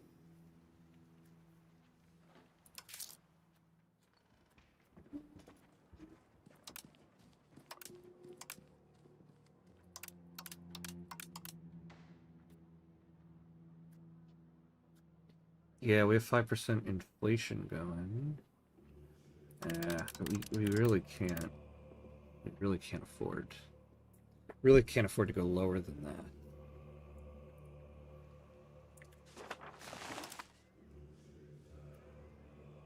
Historically, Sufi are prosecuted with the traditionalists because it was deemed blasphemy in some parts, but it's highly debated thing in Islamic scholar till today. Yeah. Yeah, there's a lot of history there. I know enough to know of it, but not enough to comment on it. Istanbul looks awesome. Yeah, cultural influences for both East and West. Yeah, right? I would love to visit Istanbul. I would love, love, love to. In the name of Allah, the most gracious, the most merciful, Granada has fallen to the infidels, the last jewel of Al-Andalus. A beacon of learning is now in Castilian hands. As the Islamic world reels from this loss, Moorish refugees flock to the Muslim cities and courts of North Africa and the Middle East, bringing with them...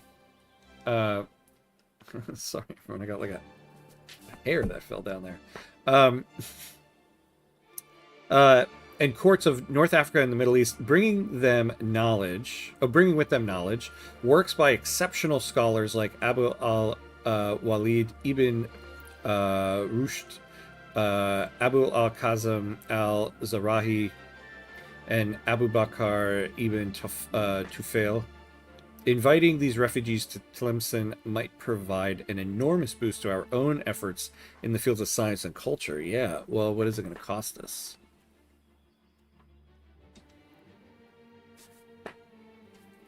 Yeah, the Crown of Castile won't like us too much. Well, okay, their opinion of us is 39 right now. So, we can afford to lose a little bit.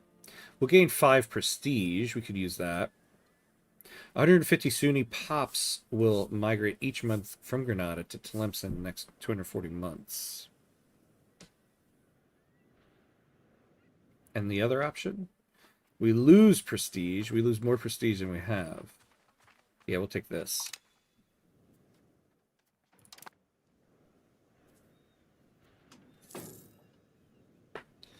Oh, you know, I kind of think the Victoria 3 war system is overhated. 100% agree with you there.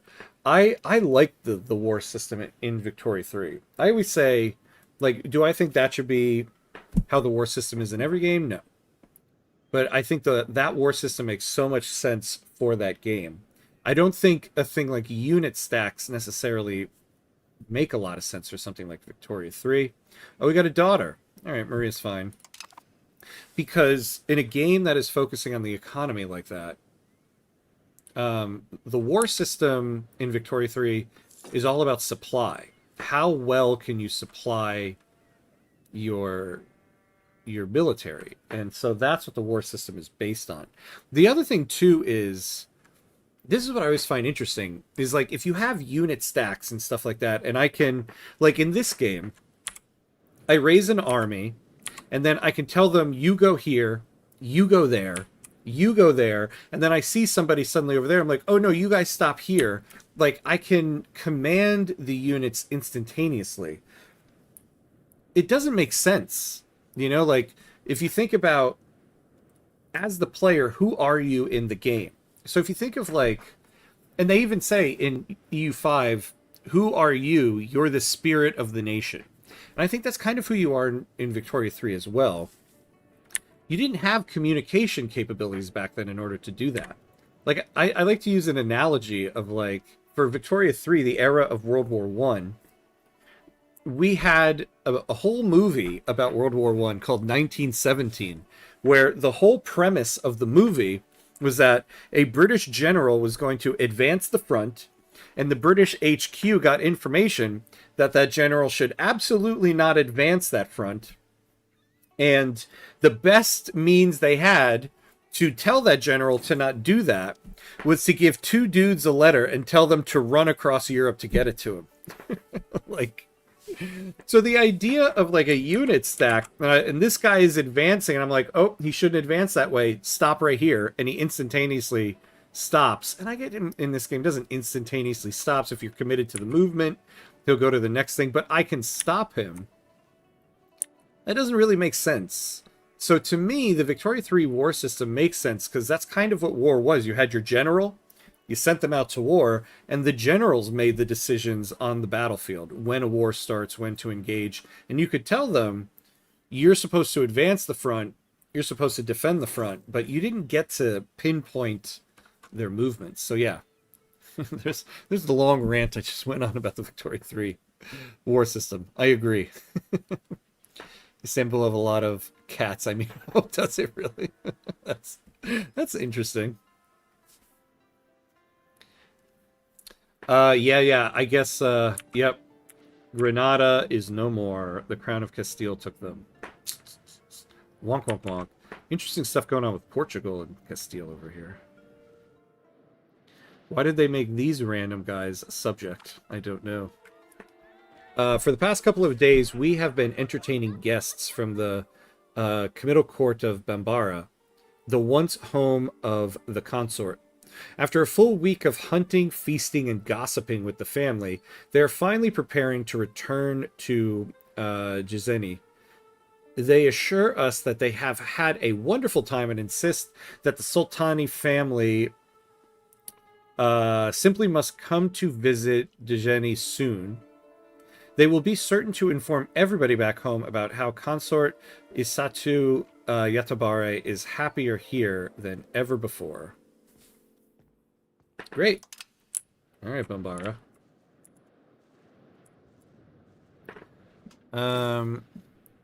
Ibn Rusad and Ibn Tufel, bro, you are lucky. These are famous scholars of Granada.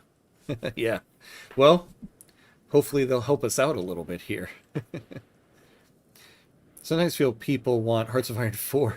Yeah, pasted on Victoria 3. Great movie. Yeah, I agree. Yeah, I do kind of feel like the problem is I think a lot of grand strategy gamers are really into war mechanics. It makes sense, right? And I love war mechanics, but I think a lot of the hate for the Victoria 3 war system is that people, like you said, people want an intricate. Well, I'm not going to say intricate. I think the war system in Victoria 3 is intricate. But yeah, they basically want Hearts of Iron 4, which is a whole game dedicated to the military. But that's not what Victoria 3 is. I didn't like it. Wait, the movie or the war system? Pam refused to the refuge of famous scholar of Antullus. I'm not mad. I'm disappointed. Wait, no. I took the scholars in. I accepted the scholars. But you refused the scholars. No, I didn't. I took them in. I took the hit to our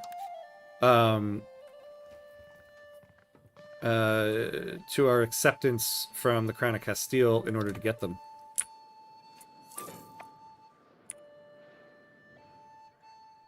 You can bet if you put a late Qing emperor to play China in Vicky 3 as themselves, first thing they would notice would be how they order units and they actually obey like they're supposed to. Yeah, that's a good point, right? Like, ooh, I like this timeline. They do what I say.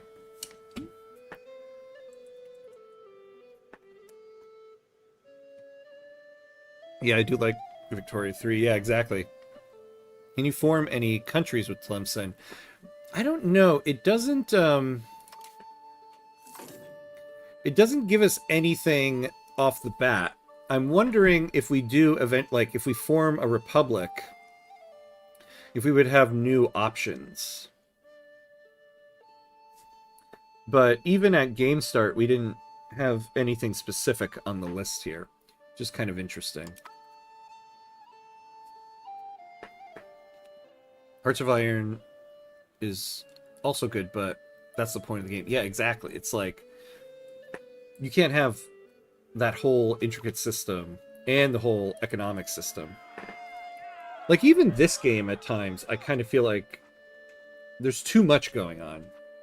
And it's nice that you can automate things, but I don't want to have to automate too much in a grand strategy game.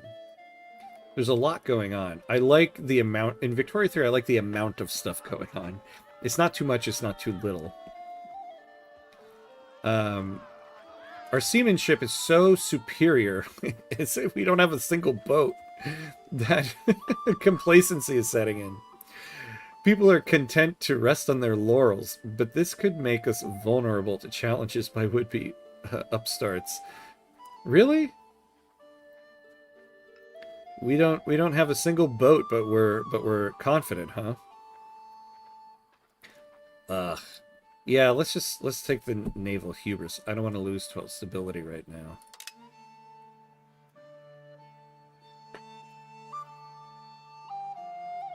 Navarre still lives on.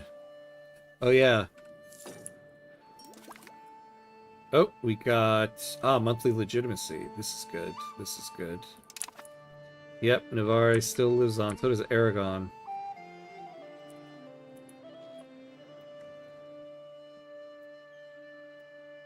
But you refused the scholar though. Yeah, no. I took them in. In E4, getting the Ottomans' assistance is helpful against the Iberians. Yeah, the movie 1917. I didn't like it. Oh, really? Interesting. Um, how come? What didn't you like about it? We when when he discovered that the armies obeys him. Yeah. So what's going on right now? Right now, what we're going to try to do, we're waiting to get some more money. We're going to expand some RGOs to try to just bring a little bit more money into our weekly balance. The main goal here is to create our own market. We really need to create our own market because our capital is at 59% market access. The original plan was just to try to wait until we get enough money to create the market, but I don't think we don't have a weekly balance to get that much money. So we're going to use our weekly balance. We're going to use our treasury to expand some RGOs to expand our weekly balance, and then eventually build our own market. All right, we're at the 2-hour mark. We're going to take a quick 90-second break so that we pay homage to the gods of ads here. So 90 seconds, and we will be right back.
All right, and we're back.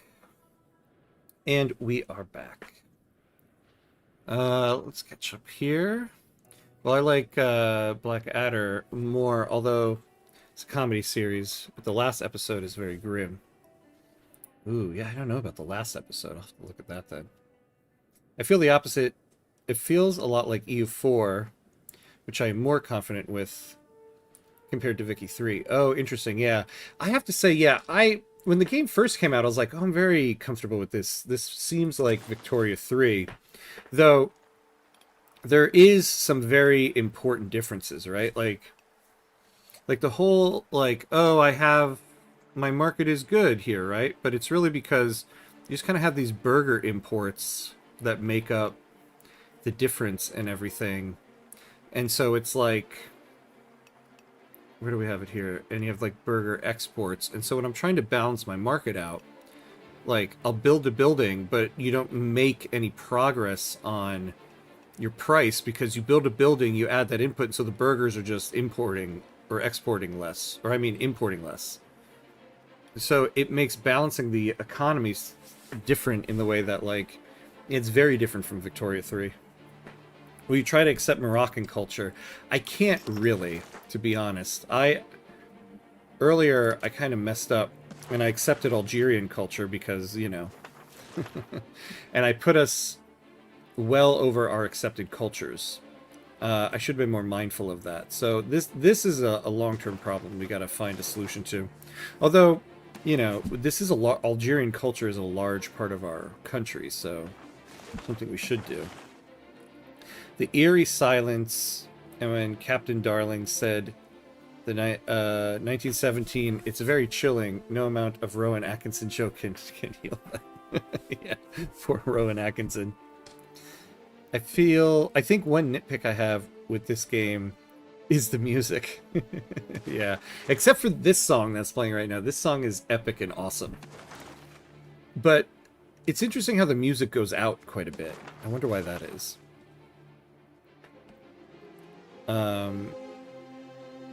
These well-known actors showing up every 20 minutes doing a minute monologue. Oh, yeah. Yeah, that's true. There are a lot of cameos in the movie. This is true. I liked the conceit of like the single shot. I thought that was a really interesting like undertaking for something like that. World War One. Also, I like the fact that it's a movie about World War One. I just feel like there's not enough movies about that,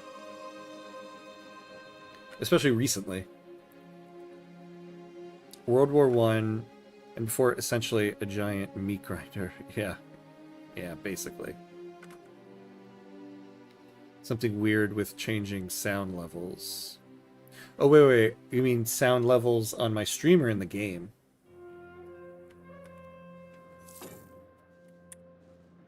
Uh-oh. Did I mess something up? Alright, let's take a look at our trades here.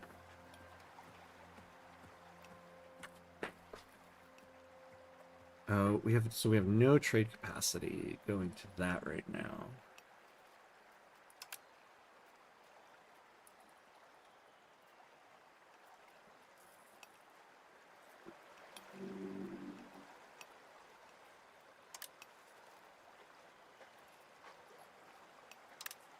Ooh, no. I'm gonna keep that up. I want to take more of the trade capacity.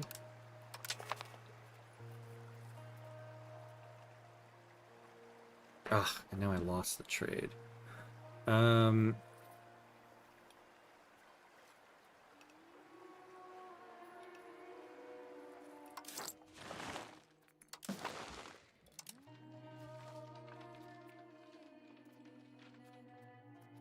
So we get a food import, 0.25.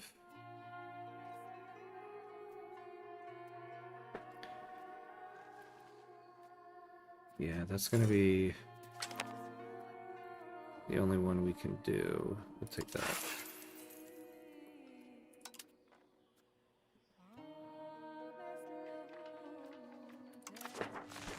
It can be said that despite our rulers' best efforts, the majority of beneficial policies come from the likes of our advisors. Individuals such as Abdel Wahid al-Zakaria have taken it upon themselves to see the Zaynid Sultanate of Tlemcen through this troubling time. Okay. Crown pretenders lose progress. I think we're gonna have a civil war in our hands here.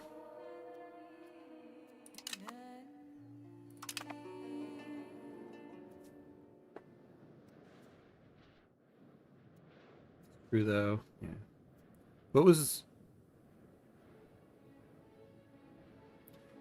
the movie with Michael Keaton that was taken in just a few shots? Oh, yeah, Birdman. Birdman. You know what's funny about that movie is so all of the shots in Birdman that were in a theater at that time, I worked for the company that owned that theater, and our offices were above the theater that they were filming in.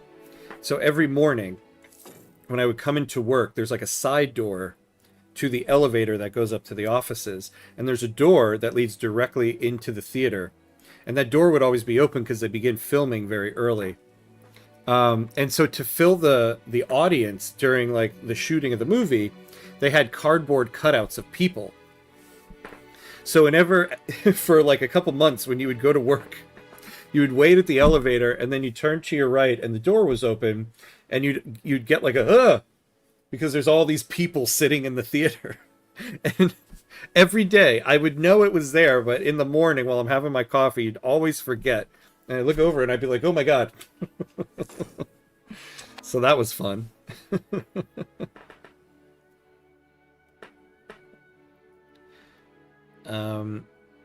The game sound levels changes for me. Oh, in my own EU5 game. Oh, interesting. Yeah. Yeah, that's true. Yeah, the music is kind of an interesting aspect of this game in that sense. It's true in Vicky 3 you essentially win by throwing more bodies and who is exhausted first. Yeah, kind of what World War I was. By the way, Ham, when Victor Bout gets traded with that one American basketball that do drugs in Russia, oh, what's your reaction? That's certainly the biggest trade for the WNBA. I mean, I was fine with that. I mean, I'm glad that she was able to come home. The Russian legal system, I don't know, doesn't sound too great. And very clearly they were using her as like a political example. So I don't think she deserves to be treated like that. Who they gave away, I mean, stuff like that happens all the time. So, yeah, the person they gave away isn't great, but I also don't think somebody should be allowed to suffer because of political stuff.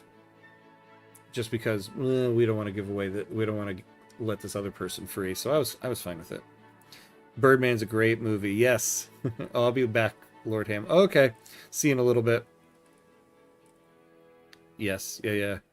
America really trades the guy whose name is 10 out of 11 conflict in the world after Cold War trained with a drug addict. I mean, she's not a drug addict. She had some marijuana on her. Marijuana is legal in most of the world. Like, that's what was ridiculous about it. She had some marijuana on her.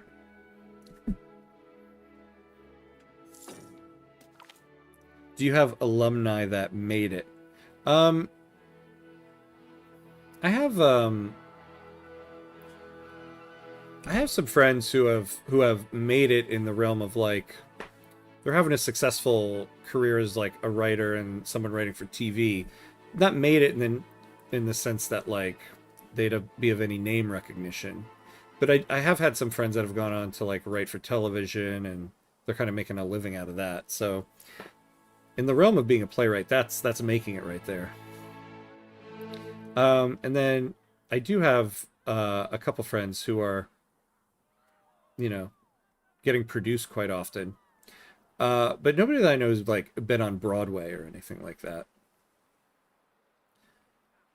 Despite the best efforts of our central authority to sabotage what is left of our reputation across our provinces, many of our recent policy changes have not fallen on deaf ears. People, especially across the domain of Tlemcen and Kurt, have taken notice and have sent correspondence back thanking us for hearing their plea and taking care of them and their families, professing their allegiance to Sultan Hamkuts II. Alright, good. So, what is our pop satisfaction here? We've gotten this a couple times. Oh, okay. It has gone up considerably. 43%. That's much higher than the last time we checked.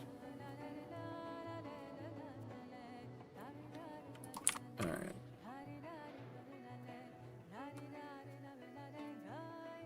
Yeah, that sounds amazing. Yeah, it is kind of cool. I'm happy for them.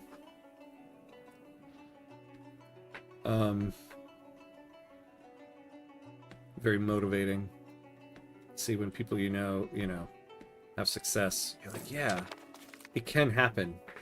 There is no imaginary ceiling.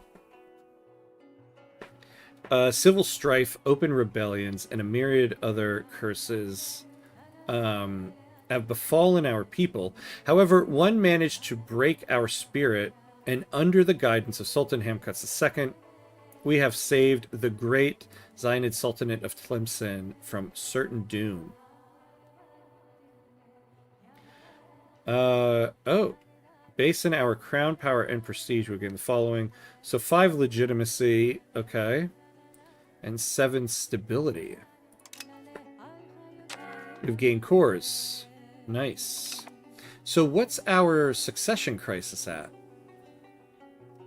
I don't think we have the succession crisis anymore because our legitimacy is pretty high. This is nice.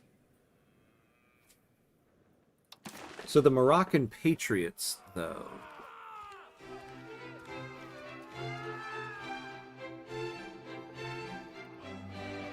Nationalism.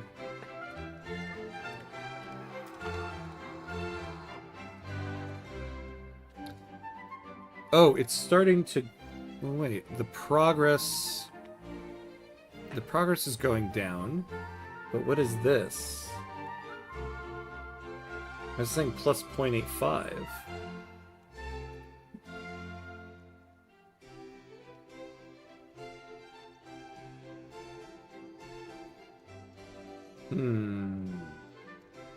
Interesting. Okay. A group of renowned minstrels recently crossed our nation's borders. Their intention is to roam the Zionid Sultanate of Tlemcen's countryside, bringing joy to all who hear them.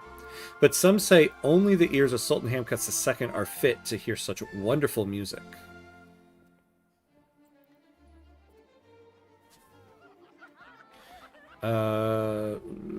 We'll gain 5 legitimacy, or commoners and Umar gain estate satisfaction. No, let's take the legitimacy. So we're really starting to gain some legitimacy here.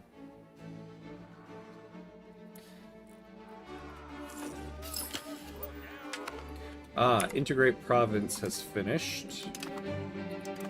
We do have one more to integrate, so why don't we just do that?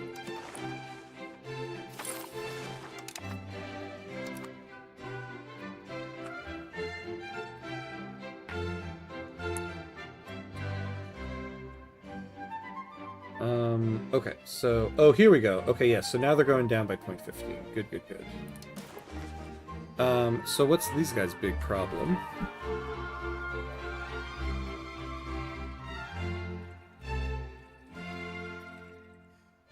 Oh, cultural opinion. Yeah, see, that was my own dumb fault here.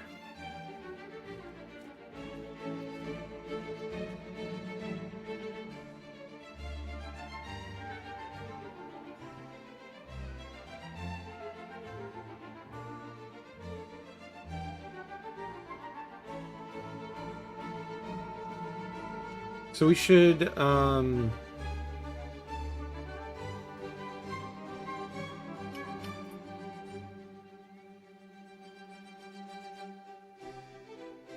negative cultural opinion. I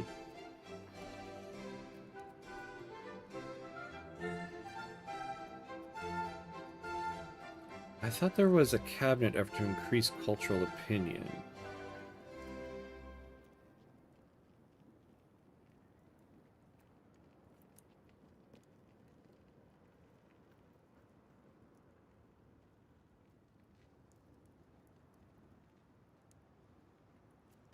Research, migration, diplomatic endeavors. Nope. Nope, there is not. So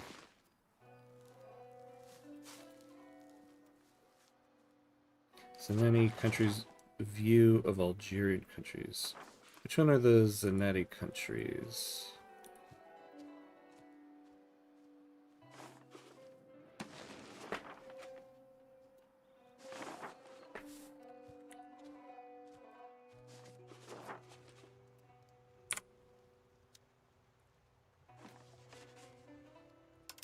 let's look at the culture map.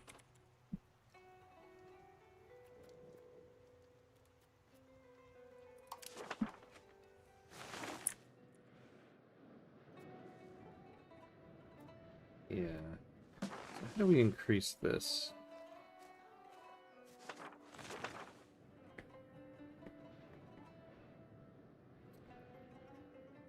Pop satisfaction of Algerian pops.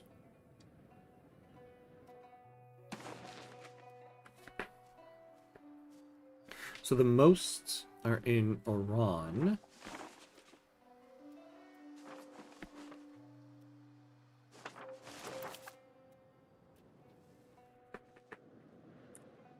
And pop satisfaction is at 48%.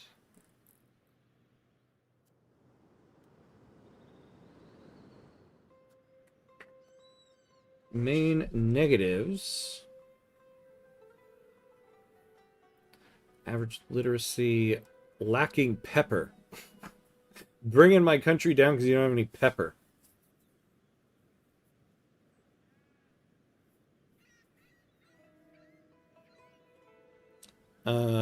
Vibrant court in Renaissance gives one more cultural capacity. Yeah, see, the problem, though, is that we haven't discovered the Renaissance yet. Like, that would be great if we could get that. Where is it?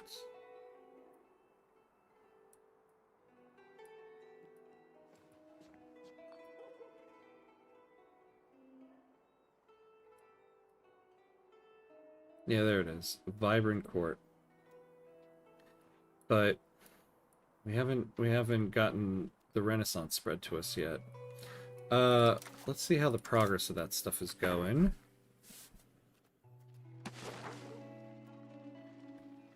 Yeah, we're not getting any spread.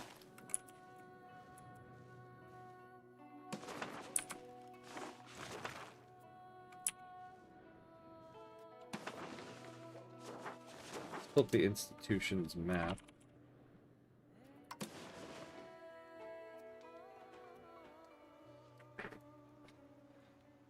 Man, so they're getting some spread there.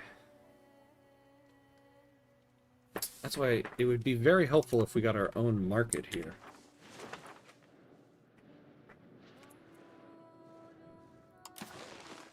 We can't even take out, like, enough loans to really do it.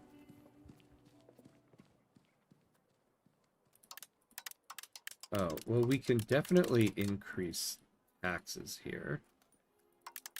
Everybody's super happy.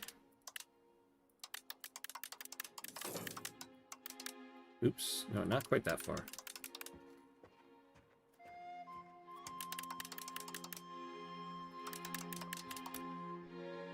Keep them at 60.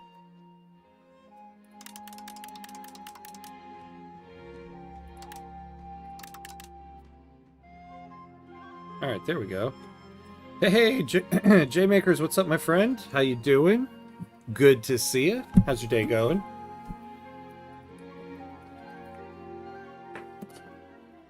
Look at that. A whole increase of 2. Jeez, in this whole episode today, can we get 1 beeswax? Let's see what it is in our market at the moment.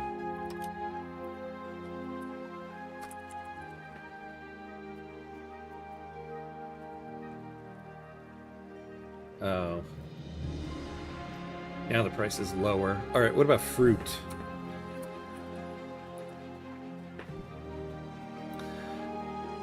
Yeah, fruit we could do. Yeah, baby steps. Baby steps is right. Perpetual baby steps. Alright, so we can do fruit.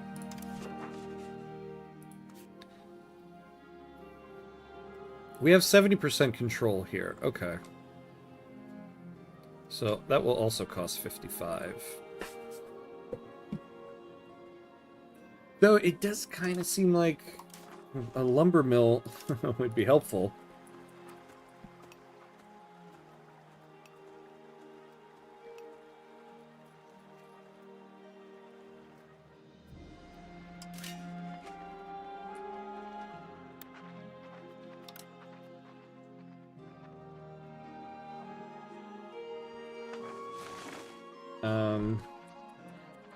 Oh no, not food, buildings.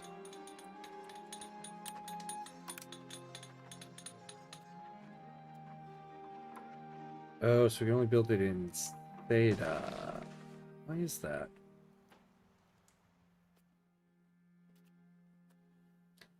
Oh, this would cost a little less, at least. 48.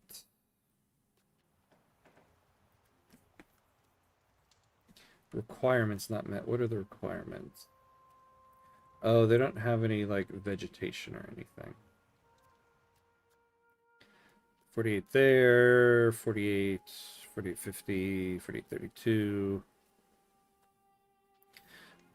Well, what's the control here? Yeah, control's 52. That resource made me think of a country song, beeswax for my men, olives for my horses.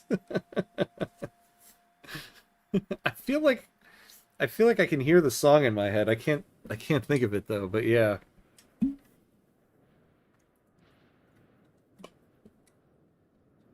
I'm gonna look that up later. I feel like I know that song. Let's see. What's control over here? So 69% here. It might be better to do it somewhere like here.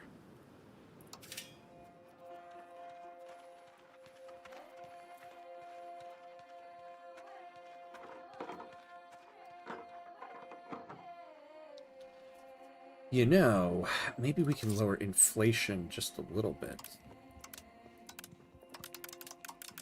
How much would that take? Yeah, look at that. We're like decimating. Oops.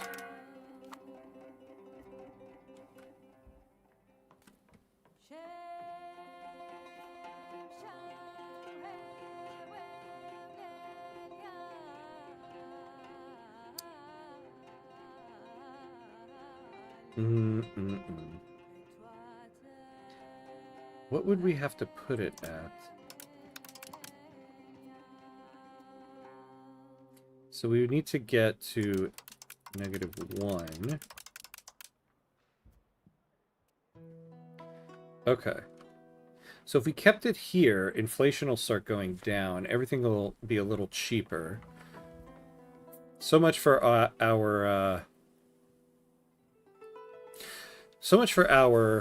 +2 income. Oh well, oh well. But this will, in the long run, if we can bring inflation back down, that will be helpful. The lyrics are actually whiskey for my men. Yes, beer for my horses. That's right.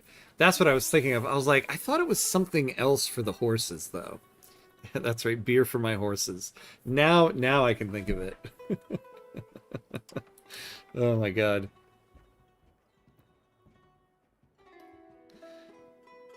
Maybe it's me, but your iteration felt a bit naughty.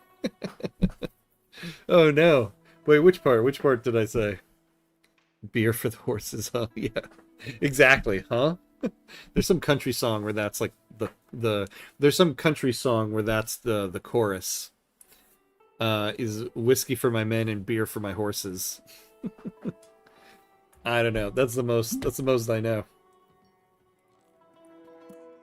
Ah, we can call the cabinets.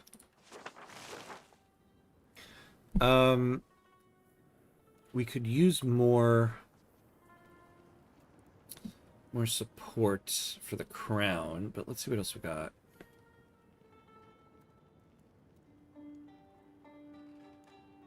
The peasant estate.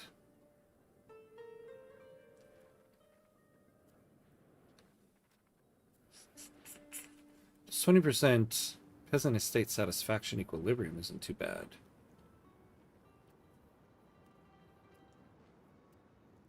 Our diplomatic reputation will go up.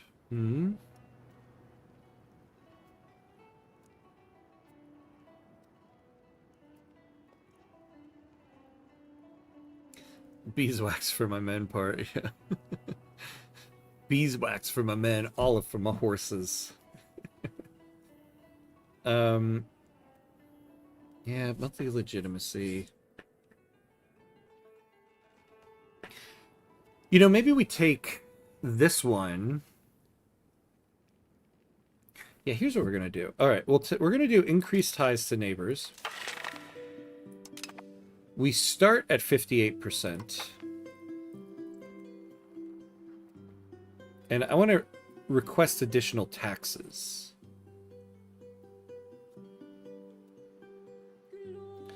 And maximum tax can go up.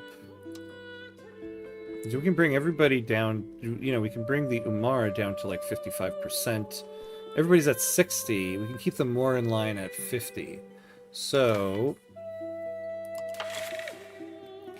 to request additional taxes, and then these guys, we lose 2.5 stability. All right. We change societal values by 2 towards decentralization.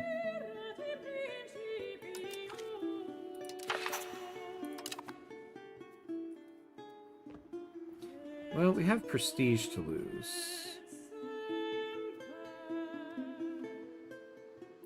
We enact flavor the flavor the clergy. No, favor the clergy. Oh, this will bring up our maximum tax for the clergy estate. Ooh, but we will lose a lot of stability on that one. No, we'll do this one. Alright, let's... Yeah, the clergy is kind of mad, though.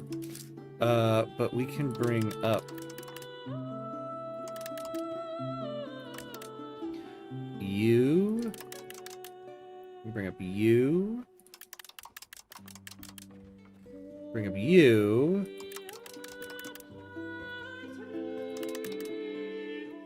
Here we go. All right. Rough, yeah. Sounds like something 3 bards would say. And the damsels would love it. Bring lots of olives. Yeah, exactly. Oh, they're so insightful. All right.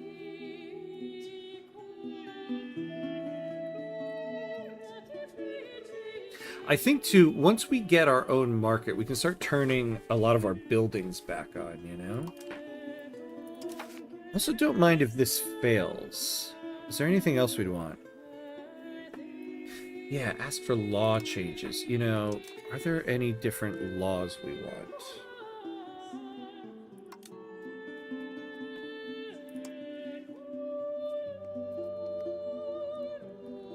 So right now we have a feudal administration. We get extra food production. We're going towards decentralization. Go through to a central council. Our cabinet efficiency goes up. We go towards centralization and aristocracy. We might do that. A central council. Actually, let me look at everything else. Yeah, I don't care so much about that right now. Legal code with Sharia law. State satisfaction, equilibrium. We go towards decentralization. Okay. Not right now. Aristocratic court. Noble estate satisfaction, equilibrium goes up. We go towards aristocracy. Let me double check this. Aristocracy or plutocracy. So going towards aristocracy gives the nobles power. More cost of court. Oh yeah, but I forgot. Yeah, plutocracy will give the burghers more power. Yeah, we want to go towards plutocracy. So we don't necessarily want that. Court of Culture.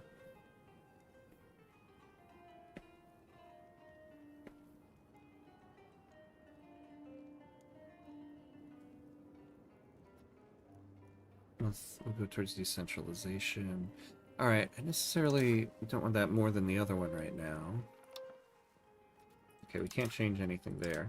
Let's look at these.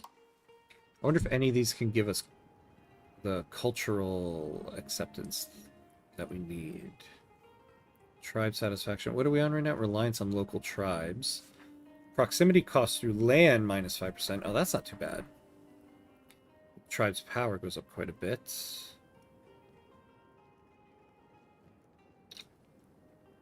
Yeah, nothing we want right there. Border controls. We don't want to change that.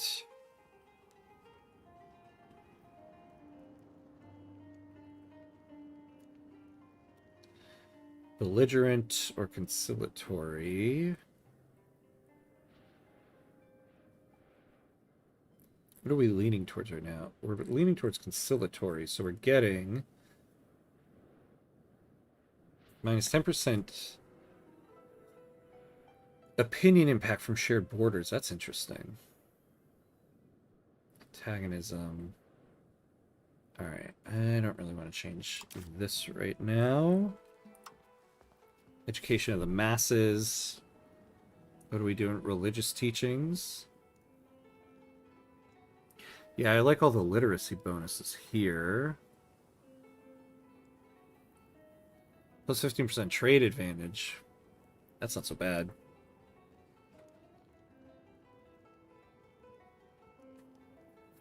Individual apprenticeships.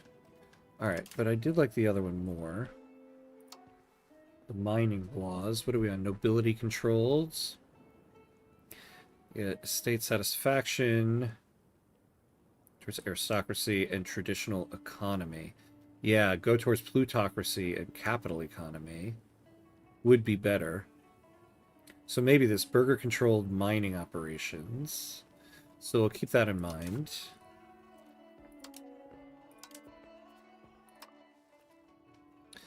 Oh yeah, or this.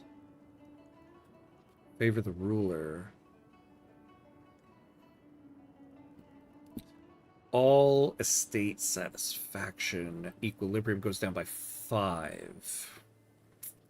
That would be tough. But we will get, well, plus 5 maximum tax. We could lower taxes, I guess. But a permanent crown power increase of 20% would be very helpful for us. Why capital economy? You have hardly any towns or cities. Because, let me pull it back up.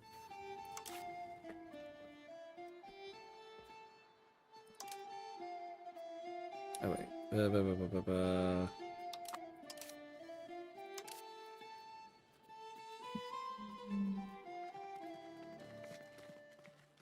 Because of the building costs. That's the main thing I like about it. And the traditional economy, the more we go towards traditional economy, the more money it costs us to build things. I mean, this stuff isn't so bad. Like raw materials, output increase, food production increase. But in terms of building buildings, we don't have a lot of money. And we're going so far towards traditional economy right now. We're 56 there. So we're getting a plus 5.64% to all building costs. Going plutocracy takes a while. Got to urbanize, not just vertically, but horizontally. Yeah. Yeah, these are all like long-term things. See, the one thing I am worried about, though, is I know we're going very far towards traditional economy. And I would, despite all the changes, I still would like to go towards centralization because of the proximity cost and crown power. So I would like to change those two things. And then aristocracy versus plutocracy. We are so far towards aristocracy right now. That's why the nobles are just like insurmountable right now. So we do need to fix this a little bit.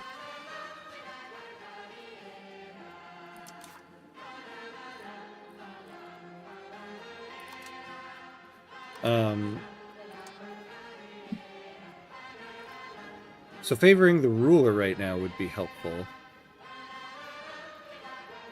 What do we have for the traditional distribution? Yeah, we lose 10% crown power. So we'd get like a 30% swing. We lose 2.5. estate satisfaction equilibrium. Monthly legitimacy would go down by 0.5. Okay. Yeah, maybe favor the ruler here. Up our crown power. All right, so there's that one. What was the other main one I was thinking of?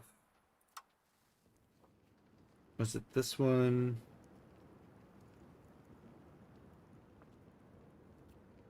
I think it was this one. Although, yeah, we go more towards aristocracy. I think we're gonna try to favor the crown or favor the ruler.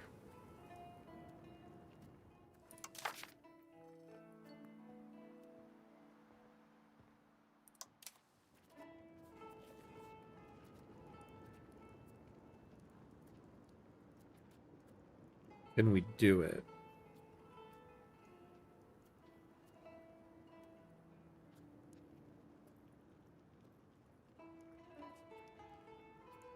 Where is it? Where is it? Where is it? Feudal admin. Yeah, favor the ruler.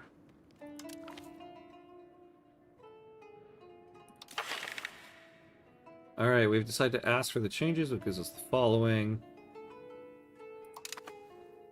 Excelente. So now we should see a swing for this.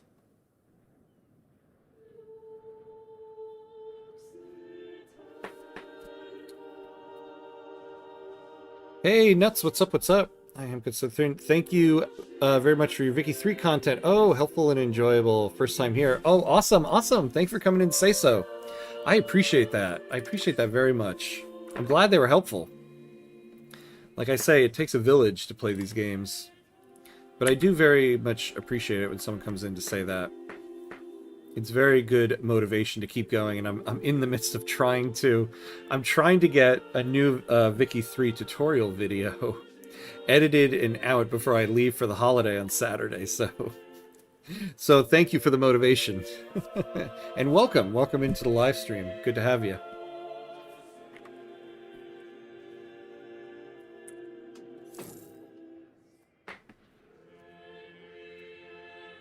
Alright, so we're implementing this. We have 10% right now.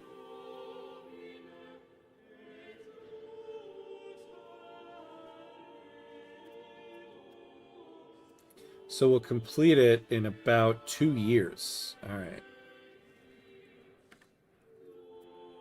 Thanks and happy holidays. Yeah, same to you, my friend. Same to you. 'Tis the time. 'Tis the time for the holiday and a lot of game playing. Because now... Oh, yeah. So we do have to lower this. Because we lost 2.5% estate satisfaction equilibrium. Yeah. Resting holidays are for playing games. I'm excited to be out of a New York City apartment and down at my parents' house in a house and just tell my kids to go. Run and be crazy. And leave me alone. I'm conquering the world and building economies. Leave me be. One of the more difficult things about being a parliamentarian has less to do with the debates in Tlemcen, but more with how to sell the debates and compromises to the people back home. Still, a local Mejli member will often have an easier time explaining a new tax than would a collector sent by the central government in less representative systems. It seems that the Mejli members in general, and the ones from Tlemcen in particular, have become so adept at defending policies that we have seen a resulting rise in the support of the central government as a whole. Oh, nice. So we get plus 10 support on that. Okay. We got a better tax efficiency, too. Man, if we could get rid of this. You know, we're getting close to being able to build a lumber mill. What would actually be, though, the most profitable?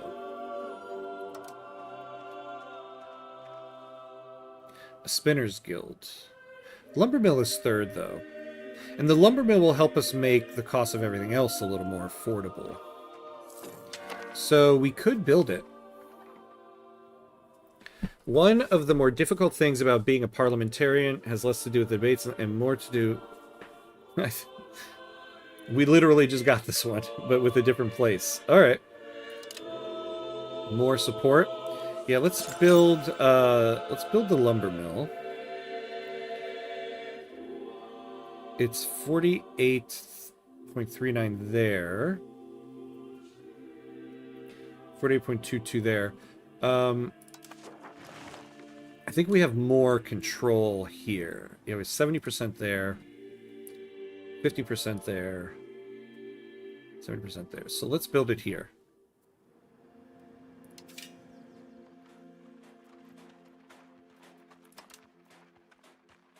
All right. We're building a building. Diplomatic annexation costs. Oh yes, when we can annex all the land that we've got. Aw, it failed. Oh, you know, I forgot we lose stability when it fails. Yeah, it's still worth it to change to favor the ruler. That's going to be very, very helpful for us. Very satisfied with that change. I'll take a hit to stability for that.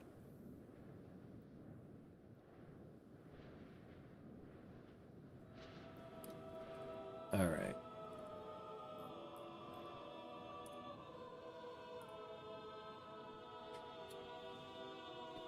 Alrighty, alrighty. Oh, it made me happy to get this. Even though it's going to take 2 years to get it.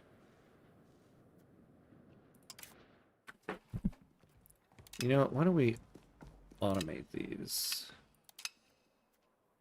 Yeah, keep them all at 50 for me.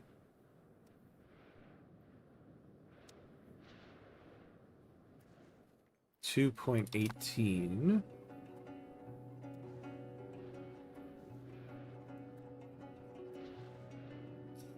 You state official defending the new taxes. Oh yeah, your state official defending the new taxes. Please understand, once the sane King Ham gets his revenue, he will fund his army better and get back our lost lands. Trust me, bro.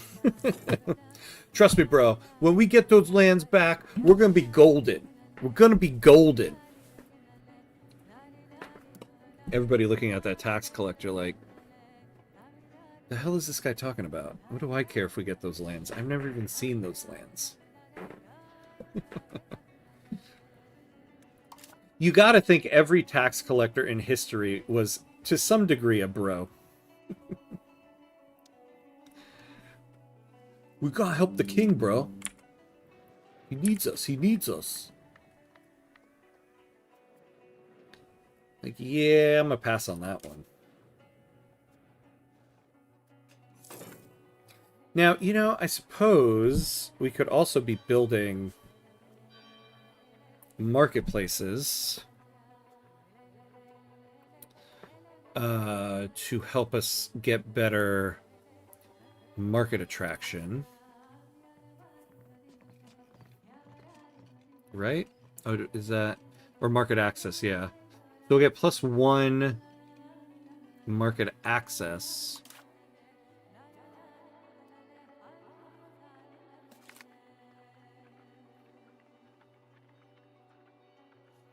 So we could do that. How much wood could a marketplace wood if a marketplace could wood? 31. But how much of those would we need to build to really get to a much higher market attraction? Although for the amount we would spend to build a new market, we could probably build enough marketplaces to bring up our market access. It would probably be cheaper.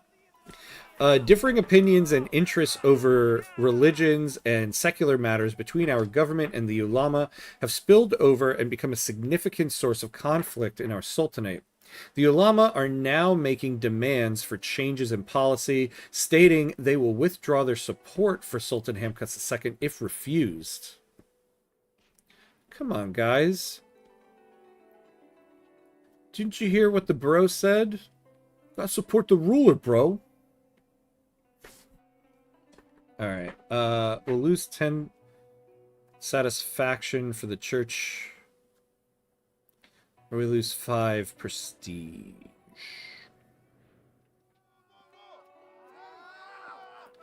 Alright, we'll agree to their demands. I have not gotten EU5 yet. Are you globally happy with it? Compared with EU4, I mean. Well, I actually didn't play a lot of EU4. I got into EU4 a little late. And then I knew, like, in a year, EU5 was coming out. So I kind of played it a little bit, but I was always like, I'm not going to sit and learn this game. So I can't compare to EU4. But generally speaking, yeah, I do enjoy this game quite a bit. And I've heard from people it's very, very different from EU4. But I do genuinely enjoy playing this game. Though, there's still quite a bit to learn about it. It's still early days. But yeah, I think it's definitely worth getting. If you're looking to give yourself a holiday gift, I think this would be a very good choice. Among worst positions in life is being a tax collector. Yeah, having to defend the new taxes and being a retail worker. Yeah, it'd be like, literally like, look, man, I'm just a messenger. Like, I'm not getting this money. Come on now. Just, like, do what you gotta do. Lots of depth. Yes. Yeah, if you're looking for depth, there's a lot of depth here. There's a lot going on. You'll definitely have a different playthrough, like, every time. So that much, yeah, I can guarantee you that.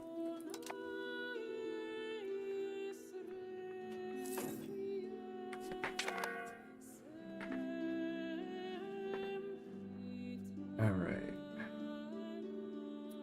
That pilgrimage.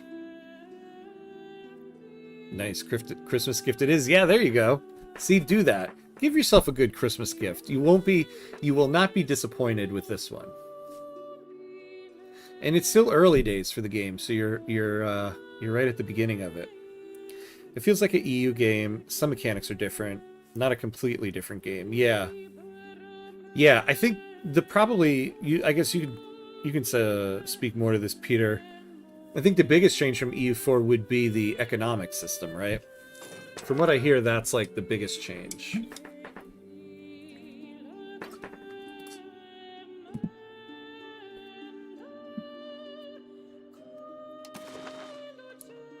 Alright. I'm going to take some diplomatic actions.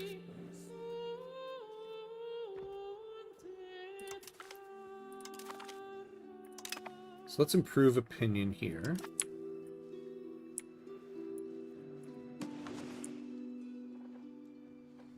Oh. The Ottomans are auto-buying. Bye-bye. Yeah, could we get an alliance with them? They like us quite a bit. Tlemcen strength versus the Ottomans. The base border distance. Yeah, I don't think... I guess we could try to profess trust. It appears Maria Zainid, a child of the Zainid Sultanate of Tlemcen, gained Rowdy. Trade is new. Control and proximity is new. International organizations are new. No missions, but it's still an EU game. Yeah. Well, I think, though, you do have... I guess you don't have a mission tree. That's right. But I know if you don't go for achievements, they have something that's kind of mission-like. See, I don't have them here because I want to go for...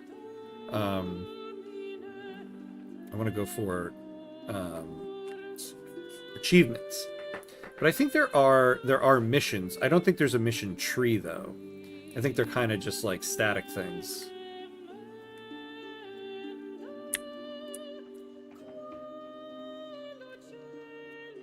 Alright, so these guys are going down, but they're still at like 81%.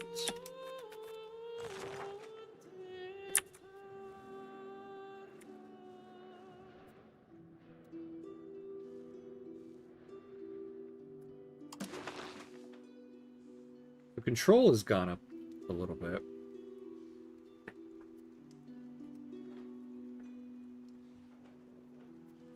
Yeah, you know, I wonder, is it worth now? Let's take a look here. If we were to create a new market, like, it would cost how much? 168.23. 168.23.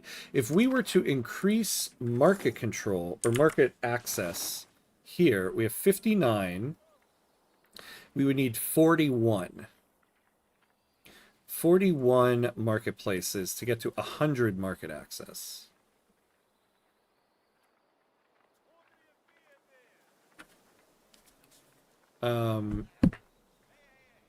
So how much in building one? Pulling out a calculator here. So we need 41 levels times 3166.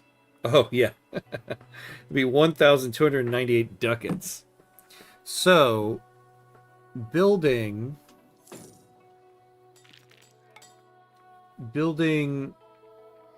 a new market would be good, though we could also do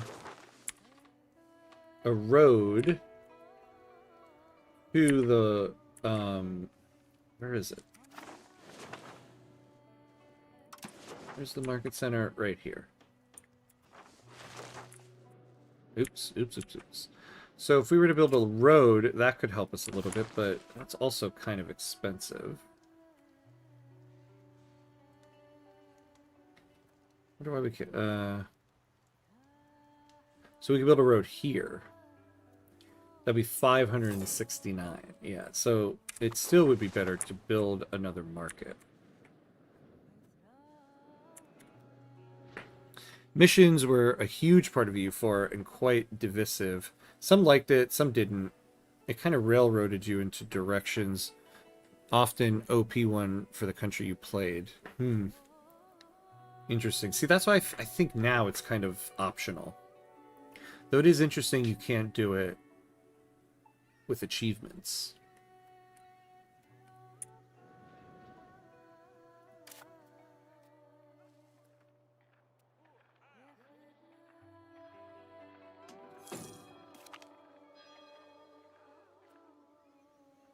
Yeah, that's true too. Where do we fall in trade advantage in this market? Oh, we are second. Okay. We are second.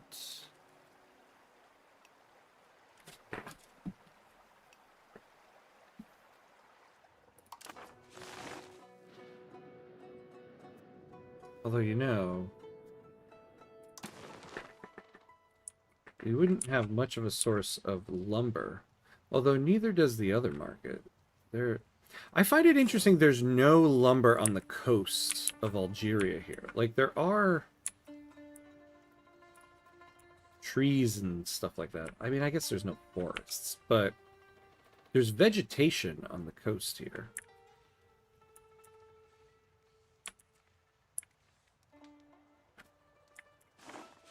I guess not enough. We bring sad news. Mariam Banu Nasser has died at the age of 53. She was our ruler's mother and courtier in the Zionid Sultanate of Tlemcen.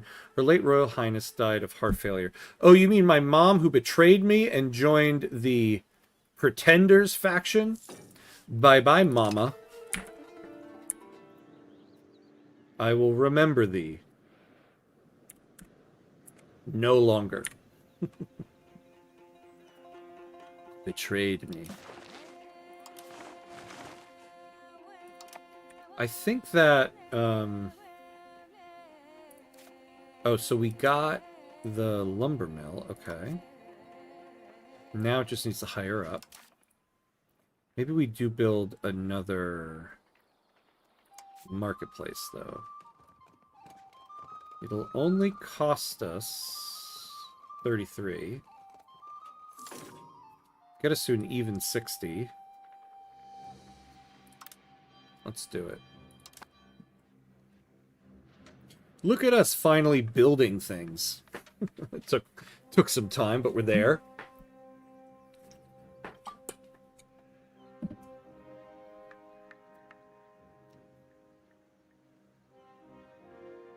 should increase the cultural acceptance of Moroccan culture. No, we can't. We can't do that because we're over our accepted cultures. So we can't do anymore. We're already suffering penalties because we're over our capacity here. Some sort of propaganda text is circulating in the court about how Sultan Hamkuts II is a ruthless warmonger. This guy has literally not gone to war once in his life. This might impact our relations with our subjects in other countries.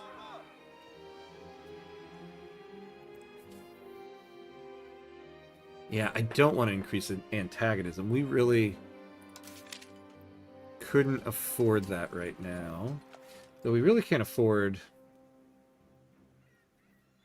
to lose more stability. I'll just embrace it, whatever.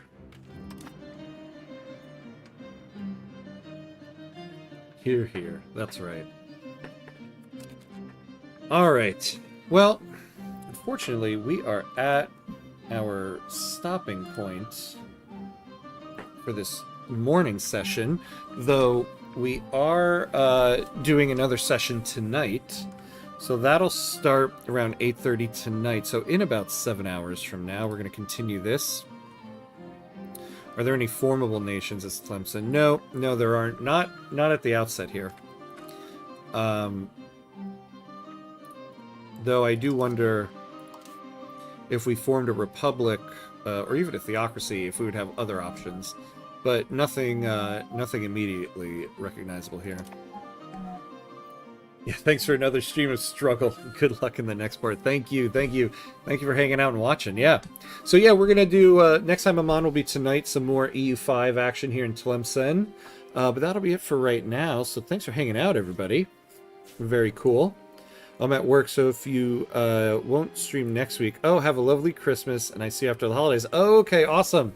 Thank you, Peter. Yeah, have a good holiday yourself, and I'll see you the following week. I hope you have a good hope you have a good Christmas, and may you soak in the little bit of sunlight that you're getting. There's my words for you. But yeah, hopefully I'll see everybody else tonight. You know, we should do a raid on the way out here. There's somebody else playing EU5, somebody I like to watch. Keb Zero here. He has a good Netherlands run I've been keeping tabs on. So we're gonna, if you're on Twitch, we're gonna raid into there. So if you're on Twitch, hang out for the raid. If you're on YouTube, this will be a goodbye. Hopefully some 30 minutes more. Yeah, exactly. Yeah. So yeah, if you're on Twitch, stick around. If you're on YouTube, have a good one, and hopefully I'll see you tonight. And as always, be awesome, my friends. See you next time.